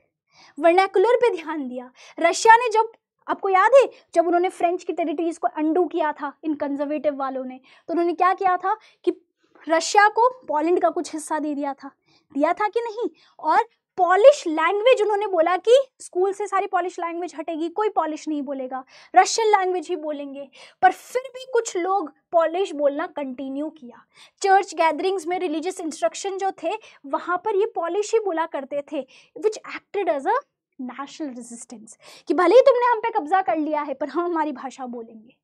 तो लोगों के बीच में वो यूनिटी रही। लोगों को इसकी वजह से बहुत चैलेंजेस भी फेस करने पड़े, लोग जेल गए, राइट, लोगों ने बहुत चैलेंजेस फेस किए, स्ट्रगल्स फेस किए, उनको कोई पसंद नहीं करता था। रशिया में बहुत ज़्यादा पेनल्टीज, फाइन्स, ये सब, बट फिर भी वो करते थे ताकि हम लोगों के बीच में वो आइडेंटिटी खत्म ना हो, हम लोग एक दूसरे से डिस्टिंक्ट ना बने। यहीं पे नाम आता है केरोल कुरपिनसिंकी का। उन्होंने अपना नेशनल स्ट्रगल ओपरा, म्यूजिक, इसके थ्रू यहाँ पर बताया कि ये हमारे डांस कल्चर है, राइट, जो पोलोनाइज और मजूरका, जैसे हमारे यहाँ भरतनाट्यम, कुचिपुड़ी, राइट, ये सब क्या है, घूमर, ये सब डांसेस क्या है, हमें कनेक्ट करते हैं हमारे रीजन से, हमारे कल्चर से, हमारे ट्रेडिशन से। तो कैरल कुरपिनसिंकी ने यही किया, right. So this is what is romanticism, कि आप अपने कल्चर, अपने इतिहास, अपनी लोक कथाएं, अपनी लोक कलाओं के जरिए लोगों को एकजुट करो, ना कि किसी एक रैशनल थिंकिंग से। तो सवाल आता है कि किसने बोला था कि when France sneezes the rest of the Europe catches cold, यही ड्यूक मेटरनिच, राइट, कि फ्रांस में किसी की चीज की चिंगारी लगती है तो वो पूरे यूरोप में आग लगाती है। और अब हम आ जाते हैं 1848 में, ये सब हो रहा है। अब सोचिए, रिवोल्यूशन होंगे, लोग लड़ाइयाँ कर रहे हैं, स्ट्रगल्स हैं, चैलेंजेस हैं, इकोनॉमिक पॉलिटिकल हार्डशिप्स है लोगों की, तो क्या होगा, हंगर, भूखमरी, रिवॉल्ट्स। 1830s ऐसा टाइम था जब यूरोप के अंदर बहुत ज़्यादा इकोनॉमिक हार्डशिप देखी गई। क्यों देखी गई? क्योंकि यूरोप में पॉपुलेशन बहुत बढ़ गई थी उन दिनों, और बहुत सारी कंट्रीज़ में लोग जो है वो, पॉपुलेशन तो बढ़ गई पर रोज़गार नहीं था, तो रोज़गार ढूंढ रहे थे। जो रूरल एरियाज़ है वहाँ से लोग माइग्रेट होकर अर्बन एरियाज़ में आ रहे थे। और किसकी वजह से? क्योंकि फैक्ट्री शुरू हो गई थी, इंडस्ट्रियलाइजेशन शुरू हो गया था, तो लोग अब गांव छोड़ के शहर की ओर तलाश में आ रहे कि हमें अच्छा काम मिलेगा। पर इतना अच्छा काम नहीं मिलता था, इतना पैसा नहीं मिलता था, तो स्लम्स में रहने लगे, जहाँ से स्लम कल्चर डेवलप होने लगा, राइट। जो स्मॉल प्रोड्यूसर्स थे उनको चीप मशीन मेड गुड जो आता था इंग्लैंड से, उससे काफ़ी कॉम्पिटिशन फेस करना पड़ता था। दूसरी चीज़, यूरोप के अंदर कई ऐसी रीजन्स थे जहाँ पे एरिस्टोक्रेसी, वही अंबानी एलीट्स, वो पावर एंजॉय करते थे, राइट। और पेजेंट्स को फ्यूडल देना होता था, ऑब्लिगेशंस थे। हर साल फूड प्राइसेस बढ़ रही थी, और कभी कभी क्लाइमेट कि कुछ क्रॉप फेलियर भी हो जाता था ड्यू टू क्लाइमेटिक कंडीशन, जिसकी वजह से और ज़्यादा गरीबी आई यहाँ पर। और 1848 तक आते आते फूड शॉर्टेजेस, अनएम्प्लॉयमेंट इतनी ज़्यादा बढ़ गई कि फिर से वही फ्रांस में लोग सड़कों पे निकल आए। और इस बार तो लोगों ने हद कर दी कि बिल्कुल बैरिकेड्स वगैरह हटा वटा के लुई फिलिप, जिनको इन्होंने कॉन्स्टिट्यूशनल मोनार्क बनाया था जुलाई रिवोल्यूशन में, सब कुछ हटा के यहाँ पर ये लोग जाने लगे। और इनको देख के लुई फिलिप इतना डर गया कि वो भाग गया। और फाइनली यहाँ नेशनल असेंबली फ्रांस को इस 1848 के अंदर रिपब्लिक डिक्लेयर करती है। और सभी men about 21 years they were guaranteed right to work and right to vote. थोड़ा सा बदलाव आया है कि पहले इन्होंने विमेन को भी नहीं राइट टू वोट दिया था अब, और मेन को नहीं दिया था। अब एटलीस्ट मेन को तो इन्वॉल्व कर लिया है, बट विमेन को अभी भी राइट टू वोट नहीं मिला। बट एटलीस्ट कुछ तो प्रोग्रेस है। Got it. और यही वो 1848 का नज़ारा है कि इस तरीके से फ्रांस के अंदर लोग क्रांति लेके आ चुके हैं, वही डर है। और इसी दौरान फ्रांस से ही इंस्पायर होके अलग अलग जगह, Germany, Italy, Poland, Austro Hungarian empire, सभी जगह जो लिबरल मिडिल क्लास लोग थे वो सभी इंस्पायर होते हैं। वो सभी लोग आते हैं और कॉन्स्टिट्यूशन के डिमांड रखना शुरू करते हैं। Right? They took the advantage of growing unrest and they wanted to create nation state, जिसमें एक ऐसा संविधान के रूप में ही देश चलाया जाए, फ्रीडम ऑफ प्रेस हो और फ्रीडम ऑफ एसोसिएशन हो। और इसी फ्रांस से इंस्पायर होके जर्मनी के अंदर स्पेसिफिकली अगर हम बात करें तो जर्मन रीजन्स में बहुत सारे पॉलिटिकल एसोसिएशन बनते हैं। और महिलाएं, पुरुष, जो भी पॉलिटिकल एसोसिएशन के मेंबर थे उनमें मिडिल क्लास आते थे, बिजनेसमैन, प्रॉस्परस आर्टिसंस, मतलब वही वेल्दी एजुकेटेड मिडिल क्लास। ये सब लोग इंस्पायर होके आगे आते हैं और फ्रैंकफर्ट के अंदर मिलते हैं और कहते हैं कि हम सब एक ऑल जर्मन नेशनल असेंबली बनाएंगे, जैसे वहाँ पे फ्रांस में बनी है। राइट। और 18 मई 1848 को 831 इलेक्टेड रिप्रेजेंटेटिव्स कहाँ जाते हैं? ये सेंट पॉल्स चर्च जो है यहाँ जाते हैं और फ्रैंकफर्ट पार्लियामेंट बनाते हैं। क्या बनाते हैं? फ्रैंकफर्ट पार्लियामेंट, जर्मनी की पहली पार्लियामेंट एक तरह से अगर हम देखें। Got my point. और ये पार्लियामेंट में जाके एक संविधान ड्राफ्ट करते हैं, कॉन्स्टिट्यूशन ड्राफ्ट करते हैं जर्मन नेशन के लिए और बोलते हैं कि हम यहाँ पर संविधान बनाएंगे और कॉन्स्टिट्यूशनल मोनार्की डेवलप करेंगे। और बोलते हैं किसको? प्रशिया के किंग फ्रेडरिक विल्हेम IV को कि आपका सबसे बड़ा किंगडम है, हमने पार्लियामेंट बनाई है, संविधान बनाया है और अब हम कॉन्स्टिट्यूशनल मोनार्की बनाना चाहते हैं जिसमें कॉन्स्टिट्यूशन की तरह से constitution will define and limit your powers monarch, would you like to come on this seat? और ये प्रशिया के राजा मना कर देते हैं कि तुम कौन होते हो मुझे गद्दी देने वाले।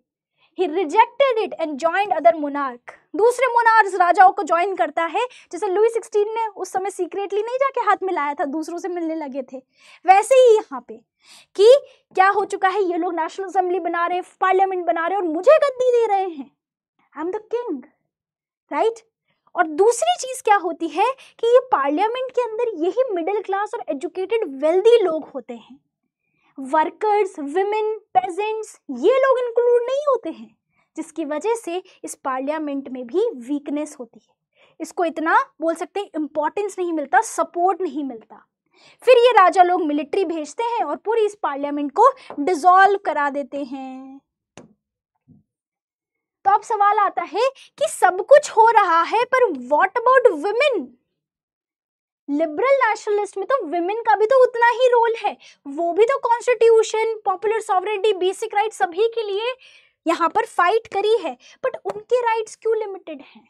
अगर हम विमेन की बात करें तो उन्होंने एक्टिवली पार्टिसिपेट किया मूवमेंट के अंदर, उन्होंने अपने पॉलिटिकल एसोसिएशन और क्लब बनाए, उन्होंने अपने न्यूज़पेपर्स बनाए जिसमें वो ऑथर की तरह लिखती थी अपने आइडियाज़ को प्रमोट करने के लिए, प्रोटेस्ट, मीटिंग, डेमोन्स्ट्रेशन, वो फ्रैंकफर्ट पार्लियामेंट, सभी चीज़ें बनाने में विमेन आई सामने। रियलिटी में उन्होंने ये सब किया, मिला उन्हें क्या? कुछ भी नहीं। उन्हें राइट टू वोट नहीं मिला, उनको रिप्रेजेंटेटिव की तरह इलेक्ट नहीं किया गया, राइट? उनको सिर्फ एज मियर ऑब्जर्वर रखा गया फ्रैंकफर्ट पार्लियामेंट में, जिसमें वो बालकनी से, ये जो पीछे बैठी महिलाएं सिर्फ बालकनी से ये सारी चीजों को देख सकती थी, ना कि पार्टिसिपेट कर सकती थी। तो क्वेश्चन आ सकता है कि व्हाट अबाउट वुमेन, वुमेन के राइट्स का क्या? तो यही टेबल लिख के आनी है कि व्हाट डिड दे डू। हम सब जानते हैं उन्होंने क्या किया, राइट? बट उन्हें क्या मिला? कुछ भी नहीं। सो कंजर्वेटिव फोर्सेस ये क्या करती हैं, इस पार्लियामेंट को, इन लिबरल्स को सप्रेस करने की कोशिश जरूर करती हैं। ये पार्लियामेंट या जो असेंबली वो बनाते हैं 831 इलेक्टेड रिप्रेजेंटेटिव वाली, ये अनसक्सेसफुल जरूर हो जाते हैं। बट कहीं ना कहीं इनके स्टेप से यूरोप में कई जगह लोग इंस्पायर होते हैं, इम्पैक्ट इनका पड़ता है। तो इस वजह से यहाँ पर जो मोनार्क है वो सेंट्रल और ईस्टर्न यूरोप के अंदर धीरे धीरे अब बदलाव लाना शुरू करते हैं, क्योंकि उन्हें दिख रहा है कि पहले रिवॉल्यूशन 1813 में आया, बेल्जियम ने भी नीदरलैंड से आज़ादी ले ली, ग्रीक में भी लिबरल नेशनलिस्ट अराइज हुए, अब फिर से फ्रांस के अंदर नेशनल असेंबली ने रिपब्लिक डिक्लेयर कर दिया है फ्रांस को, उससे इंस्पायर होकर जर्मनी भी ये कर रहा है। तो हमें कुछ बदलाव लाना पड़ेगा, नहीं तो सब जगह ऐसी ही क्रांतियां आएंगी। तो उन्होंने कुछ बदलाव किए, उन्होंने बॉन्डेड लेबर, सर्फडम, इनको क्या किया, अबॉलिश किया, और हैब्सबर्ग मतलब जो बड़े रीजन्स थे उनको और ज़्यादा autonomy the. Got my point? और उसी समय जब यही लिबरल नेशनलिस्ट रिवॉल्ट कर रहे थे, उसी समय 1848 में फ्रेडरिक सॉरो ने पेंटिंग बनाई। यही उन्होंने सपना देखा जो चल रहा था देशों के अंदर, यूरोप के अंदर। हर कोई लिबरल नेशनलिस्ट लिबरलिज्म की बात कर रहा है, देश की बात कर रहा है, राइट? मोनार्की को हटाने की बात कर रहा है। तो यहाँ पर उसी समय 1848 में ही ये पेंटिंग बन के आती है। तो हमने क्या क्या पढ़ा? हमने पढ़ा 1789 में फ्रेंच रेवोल्यूशन, उसकी वजह से क्या हुआ। 1797 नेपोलियन जो इटली को इन्वेड करते हैं, नेपोलियनिक वॉर्स हुए, जिसमें हमने देखा उन्हें बैटल ऑफ वाटरलू में हराया। 1814 1815 वियना के अंदर Congress settle, they come together, treaty of Vienna करते हैं कंजर्वेटिव लोग, ठीक है। 1821 में हमने देखा ग्रीक वॉर ऑफ इंडिपेंडेंस शुरू होता है। 1832 में जुलाई रेवोल्यूशन और अपराइजिंग शुरू हो गई। 1848 में revolution of liberals, Frankfurt parliament. और अब इसी से इंस्पायर होके बनेंगे इटली और जर्मनी। इटली जो कुछ ऐसे जूते जैसा दिखाई देता है, आपने देखा हिल वाला जो शू होता है, राइट? ये कुछ वैसा ही दिखाई देता है। तो जो इटली था ना बेटा, जो आज जो इटली दिखाई देता है वो ऐसा नहीं था पहले। ये पूरा जूता, इसके बहुत सारे टुकड़े हो चुके थे। तो Italians were scattered over several dynastic state, right? अगर हम बात करें तो पूरे 7 स्टेट्स के अंदर इटली डिवाइडेड था। जैसे कि अगर आप देख सकते हो यहाँ पे, तो सबसे पहले ये वाला जो रीजन था सर्डिनिया और पिडमॉन्ट वाला, सिर्फ ये रीजन इटालियन किंगडम के अंडर था। फिर यहाँ बात करें लोम्बार्डी के बारे में, वेनेशिया के बारे में, ये ऑस्ट्रिया के अंदर था, ऑस्ट्रियन एम्पायर के अंदर, ठीक है। फिर यहाँ पे आते हैं पेपल स्टेट्स, ये वाले किंगडम ऑफ 2 सिसिलीज, ये वाला, ये kingdom of 2 Sicily bourbon king के अंदर था, बर्बन डायनेस्टी ऑफ स्पेन। और ये बीच वाला पोप के अंदर था, पेपल स्टेट्स अंडर पोप। समझ रहे हो? तो कहीं ना कहीं इसके ऑलमोस्ट 7 टुकड़े हो चुके थे। देखो ये बीच वाला PayPal state, nipple Sicily bourbon kingdom के अंदर, लोम्बार्डी वेनेशिया ऑस्ट्रिया के अंदर, और सिर्फ पिडमॉन्ट और सार्डिनिया ये इटालियन किंगडम के अंदर था, हाउस ऑफ सवाय के अंदर। और आपको याद है 1830s में ये शख्स आए थे, गिउसेप्पे मज़ीनी, राइट? उन्होंने ऑलरेडी अपने इटली को यूनिफाई करने के लिए शुरुआत से ही रिवॉल्यूशन करना शुरू किया था, पर इनके रिवॉल्यूशंस फेल हुए थे, ये सक्सेसफुल नहीं हो पाए। तो यहाँ पर इटली को यूनाइट करने की जिम्मेदारी अब किस पे आ गई थी? सार्डिनिया पिडमॉन्ट के राजा पे, मतलब जो इटली के राजा जो इन 2 रीजन पे रूल कर रहे थे इटालियन किंगडम पे, उन पे आ जाती है, जिनका नाम था विक्टर इमैनुअल II। और इटली को यूनिफाई करने में इन 3 शख्स का बहुत बड़ा योगदान रहता है।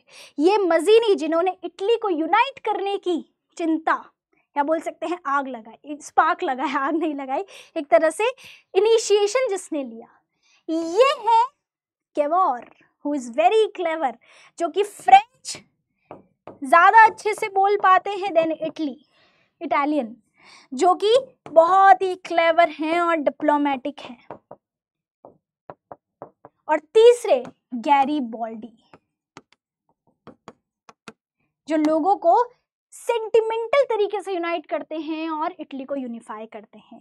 तो डिप्लोमेटिक तरीके से चीफ मिनिस्टर जो थे सर्डिनिया पिडमॉन्ट के, जिनका नाम था यही काउंट केवर, राइट, जो कि सक्सीड करते हैं डिफीटिंग द ऑस्ट्रियन फोर्सेस और नॉर्थ इटली को ऑस्ट्रिया से फ्रीडम दिलाते हैं।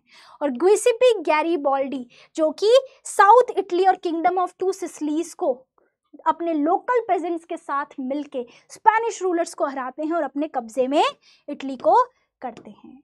तो 3 लोगों का इंपॉर्टेंट रोल आता है, गुइसिपी मजीनी, केवोर और गुइसिपी गैरीबॉल्डी। इटली कुछ ऐसा दिखाई देता था 1858 में, और जब ये यूनाइट हुआ 1870 के अंदर, तो इटली कुछ ऐसा दिखाई दिया जिसमें पूरे रीजन्स यूनाइटेड देखे जा रहे हैं। And this is how Italy was United.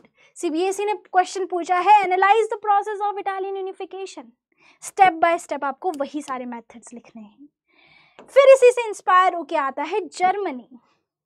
Germany भी यूनिफाई होता है।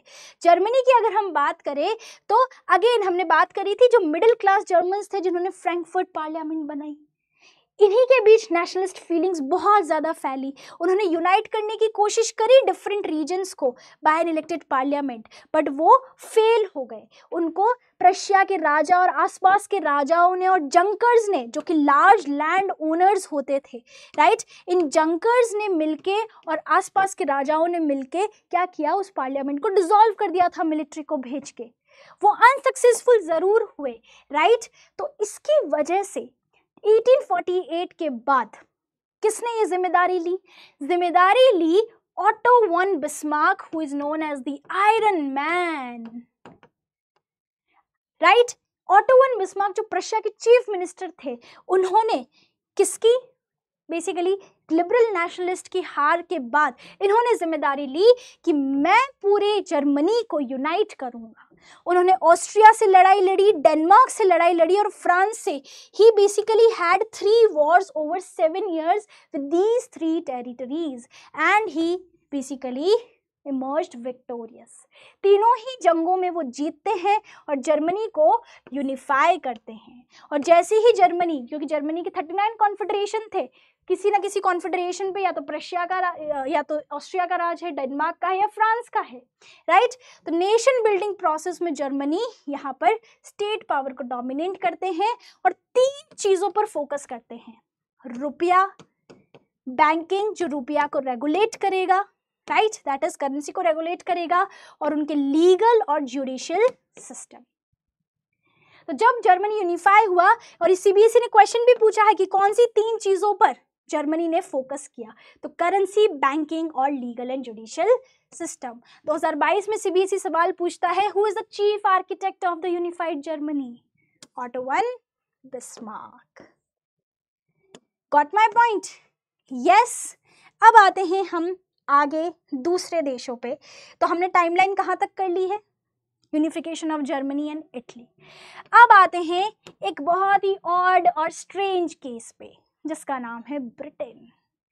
क्वेश्चन पूछा है सीबीएसई ने कि ब्रिटेन कैसे नेशन स्टेट बना, कौन सी ऐसी कंडीशन थी जिससे ब्रिटेन बन के आया, राइट, ये कैसे दूसरों से अलग था। तो उसको पढ़ने के लिए हम पढ़ते हैं the strange case of Britain. Strange case of Britain की बात करें तो आज जो ब्रिटिश नेशन या United kingdom of great Britain दिखाई देता है, वैसा ऐसा पहले कुछ नहीं हुआ करता था। पहले प्रायर टू 18th सेंचुरी अलग अलग आइडेंटिटी के, मतलब एथनिक ग्रुप के लोग रहा करते थे इन ब्रिटिश आइल्स पे, मतलब ग्रुप ऑफ आइलैंड्स पे। दैट इज इंग्लिश एथनिसिटी वाले, वेल्स वाले, स्कॉटिश और आयरिश, ये सारे एथनिक ग्रुप्स थे, राइट। इनका अपना कल्चर, इनका अपना पॉलिटिकल ट्रेडिशन रहा। पर होता क्या है कि 1688 के अंदर ही ब्रिटेन के अंदर जो इंग्लैंड है, वहाँ पर लोग जाके और नेगोशिएट करके राजा से क्या बोलते हैं कि हम हमारी कॉलोनीज एक्सपैंड कर रहे हैं, हम धीरे धीरे दूसरी कॉलोनीज पर राज करेंगे, तो हम चाहते हैं कि मोनार्की ख़त्म हो और हम पार्लियामेंट स्टैब्लिश करें। तो वहाँ पर भी छोटे मोटे अपहीवल्स होते हैं और 1688 के अंदर ही इंग्लैंड के अंदर पार्लियामेंट स्टैब्लिश हो जाती है। मोस्ट इंपॉर्टेंटली कहें तो दुनिया में पहली बार कहीं पार्लियामेंट एस्टैब्लिश होती है, राइट। तो English parliament had seized power from the monarchy in 1688 only, right. और यहाँ पर it was the instrument through which a nation state with England at its centre came to be formed. देख सकते हो यहाँ पर ये लोग इकट्ठा हो रहे हैं, राइट, यहाँ पर। और यहाँ पर देखो ये राजा को परसुएड कर रहे हैं, और इंग्लैंड में सबसे पहली बार पार्लियामेंट बनती है दुनिया के अंदर। फिर इंग्लैंड के ऊपर ही ना, मतलब ये इंग्लैंड है, इंग्लैंड के ऊपर ही स्कॉटलैंड हुआ करता था, और स्कॉटलैंड के साउथ वाले रीजन से इंग्लैंड का कॉन्फ्लिक्ट चलता था। क्यों? Because of the resources. और स्कॉटलैंड सेंट्रल अमेरिका वाले रीजन के अंदर ना बेटा बहुत सारी कॉलोनीज क्रिएट कर चुका था, जिसपे स्कॉटलैंड को लॉस हो रहा था। तो फिर यहाँ पर क्या होता है कि इंग्लैंड हाथ बटाता है, आगे आता है और स्कॉटलैंड को बोलता है कि हमारे बीच में कॉन्फ्लिक्ट भी चल रहा है आपके साउथ पोर्शन को लेकर, और आप इकोनॉमिक क्राइसिस में भी हो, तो मैं आपको मदद करना चाहता हूँ। तो यहाँ इंग्लैंड एक कानून जारी करता है, कानून के रूप में एक्ट ऑफ यूनियन लेकर आता है 1707 में, जिसमें वो स्कॉटलैंड को इंक्लूड कर देता है इंग्लैंड में, और United kingdom of great Britain जो है, या फिर बोल सकते हैं ग्रेट ब्रिटेन बनाता है। अभी यूनाइटेड किंगडम नहीं बना, अभी ग्रेट ब्रिटेन बनता है। और वेल्स जो था उससे तो वो छोटे मोटे revolts over the period of time कर ही रहा था। तो वेल्स, स्कॉटलैंड, इंग्लैंड, ये तीनों यूनाइट हो गई, ग्रेट ब्रिटेन बना। और ब्रिटिश पार्लियामेंट में ये स्कॉटलैंड वालों को या फिर वेल्श वालों को कोई जगह नहीं दी गई। पूरा का पूरा इंग्लैंड का पार्लियामेंट इंग्लिश मेंबर से डोमिनेट होता था। दूसरी चीज कि यहाँ पर इन्होंने क्या किया कि चाहे स्कॉटलैंड हो या चाहे आयरलैंड हो, वहां पर ना जैसे इंडिया के अंदर इन्होंने हिंदू मुस्लिम डिवाइड एंड रूल पॉलिसी नहीं चलाई थी, ये इनका पहली बार नहीं था। स्कॉटलैंड में भी दो, देखो क्रिश्चियंस के अंदर ना दो सेक्ट होते हैं, कैथोलिक्स और प्रोटेस्टेंट। कैथोलिक्स मतलब वो लोग जो ब्लाइंडली जीसस को फॉलो करते हैं या फिर रिलीजियस ऑर्डर को फॉलो करते हैं, चर्च के रूल्स को फॉलो करते हैं, राइट। मतलब रैशनलाइज नहीं होके सोचते, रैशनल थिंकिंग नहीं है, चर्च ऑर्डर चर्च रूल्स में, मतलब एक तरह से ऑर्थोडॉक्स, राइट, कि उनके ऑर्डर उनके चर्च के ऊपर कोई भी नहीं है, दैट इज द थिंग। और प्रोटेस्टेंट वो लोग थे जो इनसे अलग होके, मतलब कैथोलिक से अलग होके आगे बढ़े थे, जो रैशनली सारी चीजों को सोचते थे, जो क्रिश्चियनिटी में तो बिलीव करते थे बट लिबरल माइंडसेट के थे। एक तरह से अगर हम बात करें तो चर्च ऑर्डर को मानते नहीं थे जितना रिजिडली ये लोग मानते थे। तो स्कॉटिश के अंदर भी क्या होता था कि इंग्लैंड ने काफ़ी ज़्यादा रिप्रेस किया था कैथोलिक क्लेन्स को, जो कि स्कॉटिश हाईलैंड्स में रहते थे, राइट। और उनको गेलिक लैंग्वेज, अपनी भाषा नहीं बोलने देना, उनकी नेशनल ड्रेस नहीं पहनने देते थे। Large number of people they were forcibly taken out of their homeland. England ने बहुत ही ज़्यादा अपनी भाषा, राइट, अपना flag, everything was imposed on the Scottish Catholics. Similarly Ireland भी कैथोलिक्स और प्रोटेस्टेंट में डिवाइडेड था। तो इंग्लिश ने प्रोटेस्टेंट का साथ दिया, क्योंकि इंग्लिश लोग प्रोटेस्टेंट थे मेजरली, तो वो लोग प्रोटेस्टेंट का साथ दिया कि तुम्हारी कैथोलिक से लड़ाई है, चलो तुम हमारे साथ मिल जाओ और हम क्या करेंगे, उनके ऊपर डोमिनेंस स्थापित करेंगे। और उन्हीं में से कुछ कैथोलिक्स जो थे, जैसे कि यहाँ पर अगर हम बात करें वॉल्फ टोन, राइट, ये लोग यूनाइटेडली ब्रिटिश को सप्रेस करने की कोशिश करते हैं, but eventually they were failed and Ireland was incorporated into United Kingdom in 1801। तो 1688 के अंदर खुद से नेगोशिएशन से वो सबसे पहले तो इंग्लैंड में पार्लियामेंट बनती है, फिर 1707 में एक्ट ऑफ यूनियन के तहत वो स्कॉटलैंड को मर्ज करते हैं, वेल्स को मर्ज करते हैं, और फिर कैथोलिक्स प्रोटेस्टेंट में आग लगा के 1801 में आयरलैंड को भी इंक्लूड कर लेते हैं। एंड एक नया ब्रिटिश नेशन बनता है जिसमें सिर्फ अंग्रेजों का, इंग्लैंड वालों का डोमिनेंस रहता है। British flag, national anthem, God save our noble king, और इंग्लिश लैंग्वेज इम्पोज की जाती है। Got my point? So yes, this is how the Britain's case is different, क्योंकि यहाँ पर आप देखोगे तो इन्होंने डोमिनेट करके इम्पीरियलिस्टिक तरीके से अपनी चीज़ों को इन्फ्लुएंस करके लोगों को अपने बीच में मिंगल किया, ना कि कोई बड़ी क्रांति आई जैसे फ्रांस या पोलैंड या फिर बोल सकते हैं इटली या जर्मनी में, जहाँ कई लड़ाइयाँ हुई, कई रिवॉल्ट हुए। ऐसा कुछ ब्रिटेन में नहीं हुआ था, इसलिए ब्रिटेन थोड़ा अलग है। और फिर 18वीं 19वीं शताब्दी में आर्टिस्ट ने एलिगरीज का यूज़ किया। एलिगरीज क्या होती हैं?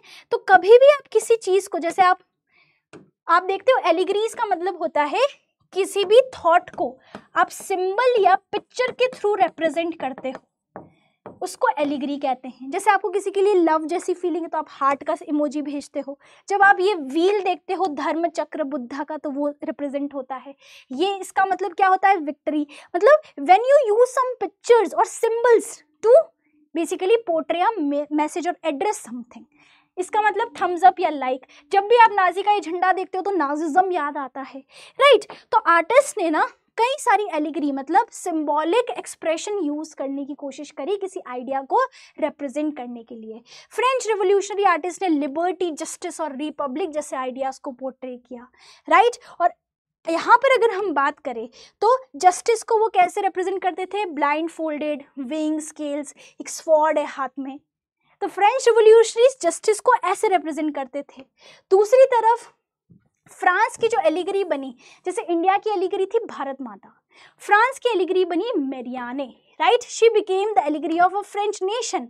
और उनको दिखाया जाता था कि जो रेड कैप है ये लिबर्टी का क्या है, एक तरह से सिंबलाइज कर रहा है, राइट? यहाँ पर अगर हम बात करें, इनके हाथ में वही चार्टर ऑफ राइट्स हैं। सिंपल सी बात है, राइट? जो इन्होंने सर में लगा रखा है एक तरह से कोकेड है, फ्लैग आप देख सकते हो, जो कलर्स ये यूज कर रही हैं अपने कपड़ों के अंदर, ठीक है? और इन्हीं के जो स्टैच्यूज हैं वो पब्लिक बोल सकते हैं स्क्वायर्स में इरेक्ट किए गए, ताकि लोग इनके साथ अपन को मतलब खुद को जोड़े। उसी तरह जर्मनी के अंदर जर्मेनिया थी, ठीक है, जो कि जर्मनी नेशन का, जर्मन का क्या बनी? एलिगरी बनी, राइट? और इनमें देखो, she wears oak crown of oak leaves, जो कि क्या दिखाता है? हीरोइज्म, स्ट्रेंथ, करेज, ब्रेवरी का संदेश देता है, राइट? दूसरी चीज नीचे क्या पढ़े हैं? Broken chain. ब्रोकन चेन मतलब क्या? Freedom, liberty. इनकी ब्रेस्ट प्लेट में एक ईगल है, इसको क्या सिंबलाइज कर रहा है? What is it symbolising? Strength of a nation. इनके हाथ में एक स्वॉर्ड है, स्वॉर्ड का मतलब क्या? तुम आओ, तुम्हारा सामना करूंगी, ready to fight, readiness to fight. इस स्वॉर्ड के अराउंड एक ओलिव ब्रांच भी है, एक पौधा है ऑलिव, उसकी ब्रांच, वो क्या सिंबलाइज कर रहा है? आओगे, मुझसे कॉन्फ्लिक्ट करोगे तो I am ready to fight, पर अगर शांति चाहते हो तो मैं उसके लिए भी रेडी हूं। So willingness to make peace. पीछे से ऐसे सन राइज हो रहा है। What does this rising sun represent? हर एक दिन नई शुरुआत लेकर आता है, right? So that means beginning of a new era. And इनका flag black, red and gold, जो कि क्या दिखाता है? The flag of German liberal nationalist. सोचिए, आर्टिस्ट का इमेजिनेशन देखिए कि कितने एडवांस वो लोग थे उस समय। समझ में आया? So this is how you know they basically, artist basically try to connect nationalist with their nation. पर ये नेशनलिज्म आगे जाके अग्रेसिव नेशनलिज्म में बदल जाता है, जिसको हम कहते हैं इंपीरियलिज्म। तो लास्ट हेडलाइन है हमारी नेशनलिज्म एंड इंपीरियलिज्म। नेशनलिज्म का मतलब होता है बेटा, हमने पढ़ा कि the love, the affection, the pride for our own country. वहीं इंपीरियलिज्म होता है जब हम पावरफुल हो जाते हैं तो हमारी पॉलिसीज, हमारी डोमिनेंस, हमारी ताकत दूसरे पे इम्पोज करते हैं और दूसरे को दबाने की कोशिश करते हैं, राइट? जैसे कि ब्रिटिशर्स ने किया, पहले इंडिया को कॉलोनी बनाई, जिसको कहते हैं हम कॉलोनियलिज्म, फिर अपनी ही पॉलिटिकल ट्रेडिशंस, कस्टम्स को हम पे इम्पोज किया ताकि हमारे रिसोर्सेज का यूटिलाइज करें। जब भी एक पावरफुल कंट्री एक बोल सकते हैं लेस पावरफुल कंट्री पे डोमिनेट करती है, इंपीरियलिस्टिक कंट्री कहलाती है, इंपीरियलिज्म कहलाता है। तो अब नेशनलिज्म इंपीरियलिज्म में बदल रहा था। और ये कैसे बदला कि ये वाला जो रीजन है, जो यूरोप का आप देखोगे साउथ ईस्टर्न रीजन, ये रीजन को हम कहते हैं बाल्कन। अगर आपको याद हो तो ये वही रीजन है जो पहले ऑटोमन एम्पायर के अंडर हुआ करता था। याद है सभी को? मैं वापस से दिखा देती हूँ। चलो, मैं नहीं दिखा पा रही, एनीवेज, ठीक है। तो आपको याद होगा कि ये वही रीजन है जो पहले ऑटोमन एम्पायर के अंदर हुआ करता था, और ऑटोमन एम्पायर एक मुस्लिम एम्पायर था जो कि टर्किश भाषा बोलते थे, और टर्किश लैंग्वेज में माउंटेन्स को बाल्कन कहा जाता है। आया समझ में? तो क्योंकि इस बुल्गारिया के अंदर एक माउंटेन की रेंज थी और ये पूरा रीजन पहले ऑटोमन एम्पायर के अंडर था, राइट, तो इस रेंज को, इन माउंटेन रेंज को ये टर्की वाले या तुर्किश भाषा में बाल्कन कहते थे। तो इस पूरे रीजन का धीरे धीरे बाल्कन रीजन ही नाम पड़ गया। तो जितने भी रीजन हैं, राइट, इसमें रहने वाले लोगों को स्लाव्स कहा जाता था। जैसे हमने पढ़ा स्कॉटिश, आयरिश, वेल्श, ये एथनिक ग्रुप्स थे। तो स्लाव्स भी कौन लोग थे? जो इस बाल्कन रीजन में रहते थे। और स्लाव्स क्यों कहा जाता था? क्योंकि ये स्लाविक एथनिक ग्रुप थे जो कुछ ऐसे दिखाई देते हैं, आपने मूवीज में देखा होगा, इनका पहनावा, इनका कल्चर, इनके अपने ट्रेडिशन, अपनी वैल्यूज, मॉरल्स रहते हैं, राइट। तो ये these were the inhabitants which were known as Slavs, जो कि बाल्कन्स का हिस्सा थे, उसी बाल्कन रीजन का। और वो बाल्कन रीजन ऑटोमन एम्पायर के अंडर आता था। तो जब पूरे यूरोप में रोमांटिसिज्म, नेशनलिज्म फैल रहा है, तो यहाँ पर भी बाल्कन्स क्या चाहेंगे? आज़ादी। किससे? ऑटोमन एम्पायर से। और इंडिपेंडेंस, किसी के अंडर नहीं रहना चाहते, हमें चाहिए इंडिपेंडेंस, राइट। और यही स्प्रेड थे, उसकी वजह से बाल्कन लोगों में भी नेशनलिज्म की फीलिंग अराइज हुई, right. The claim for independence of Balkan people, ये किस पे बेस्ड था? नेशनलिटी पे, राइट। रिबेलियस नेशनलिस्ट ने सोचा कि हम हमारी जो बहुत ही लॉन्ग लॉस्ट इंडिपेंडेंस है उसको फिर से जीत सकते हैं। और बाल्कन एरिया बहुत ज़्यादा कॉन्फ्लिक्टिंग एरिया बन गया, क्योंकि एक ऐसा एरिया है जहाँ पर रिसोर्सेज बहुत ज़्यादा थे, जहाँ से ट्रेड का सामान इसी रूट से यूरोप के अंदर एंटर होता था। Got it? तो हर कोई super power, France, Germany, Britain, ये सब चाहते थे कि उस बाल्कन रीजन पे क्या हो जाए? इनका कंट्रोल आ जाए।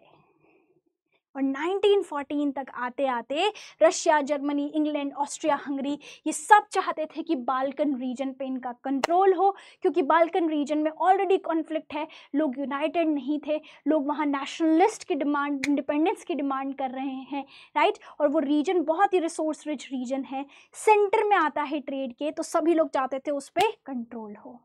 और यही फाइट जब एग्रेसिव बन जाती है, यही इनका जो नेशनलिज्म डोमिनेट करने का तरीका बोल सकते हैं, ये जो इम्पीरियलिस्टिक आइडियोलॉजी है, जब इतनी ज़्यादा अग्रेसिव हो जाती है, वही finally results into world war 1। और वर्ल्ड वॉर 1 में हारने के बाद ऑटोमन एम्पायर कमज़ोर पड़ने लगता है, और धीरे धीरे ये स्लाविक एथनिक ग्रुप वाले जो स्लाव्स थे, जो अपना देश चाहते थे बाल्कन रीजन में, धीरे धीरे वो बनने लगते हैं। क्योंकि आपने पढ़ा होगा नेशनलिज्म इन इंडिया में, हम इसको कवर करेंगे कि 1940s 1921 तक क्या होता है वर्ल्ड वॉर 1 में, क्योंकि जर्मनी, ऑटोमन एम्पायर, ये लोग हार जाते हैं अलाइड से, राइट। तभी ऑटोमन एम्पायर वीक पड़ता है और खिलाफत इशू आता है। Got it? So that was about the chapter. आपके लिए एक बढ़िया सवाल है 2022 CBSE से कि जो काउंट केवॉर्ड थे, डिप्लोमेट, राइट, जिनको फ्रेंच अच्छे से आती थी, इटालियन स्टेटमेंट्स थे, टेक्टफुल डिप्लोमेट थे, क्या वो रॉयल फैमिली से आते थे? नहीं। तो कौन कौन से स्टेटमेंट सही है, कोशिश करना, जवाब देना आप मुझे कमेंट बॉक्स में। और यहीं पर हमारा चैप्टर खत्म होता है। तो हमने क्या क्या पढ़ा? We started with the idea of nation state which emerged through the French Revolution.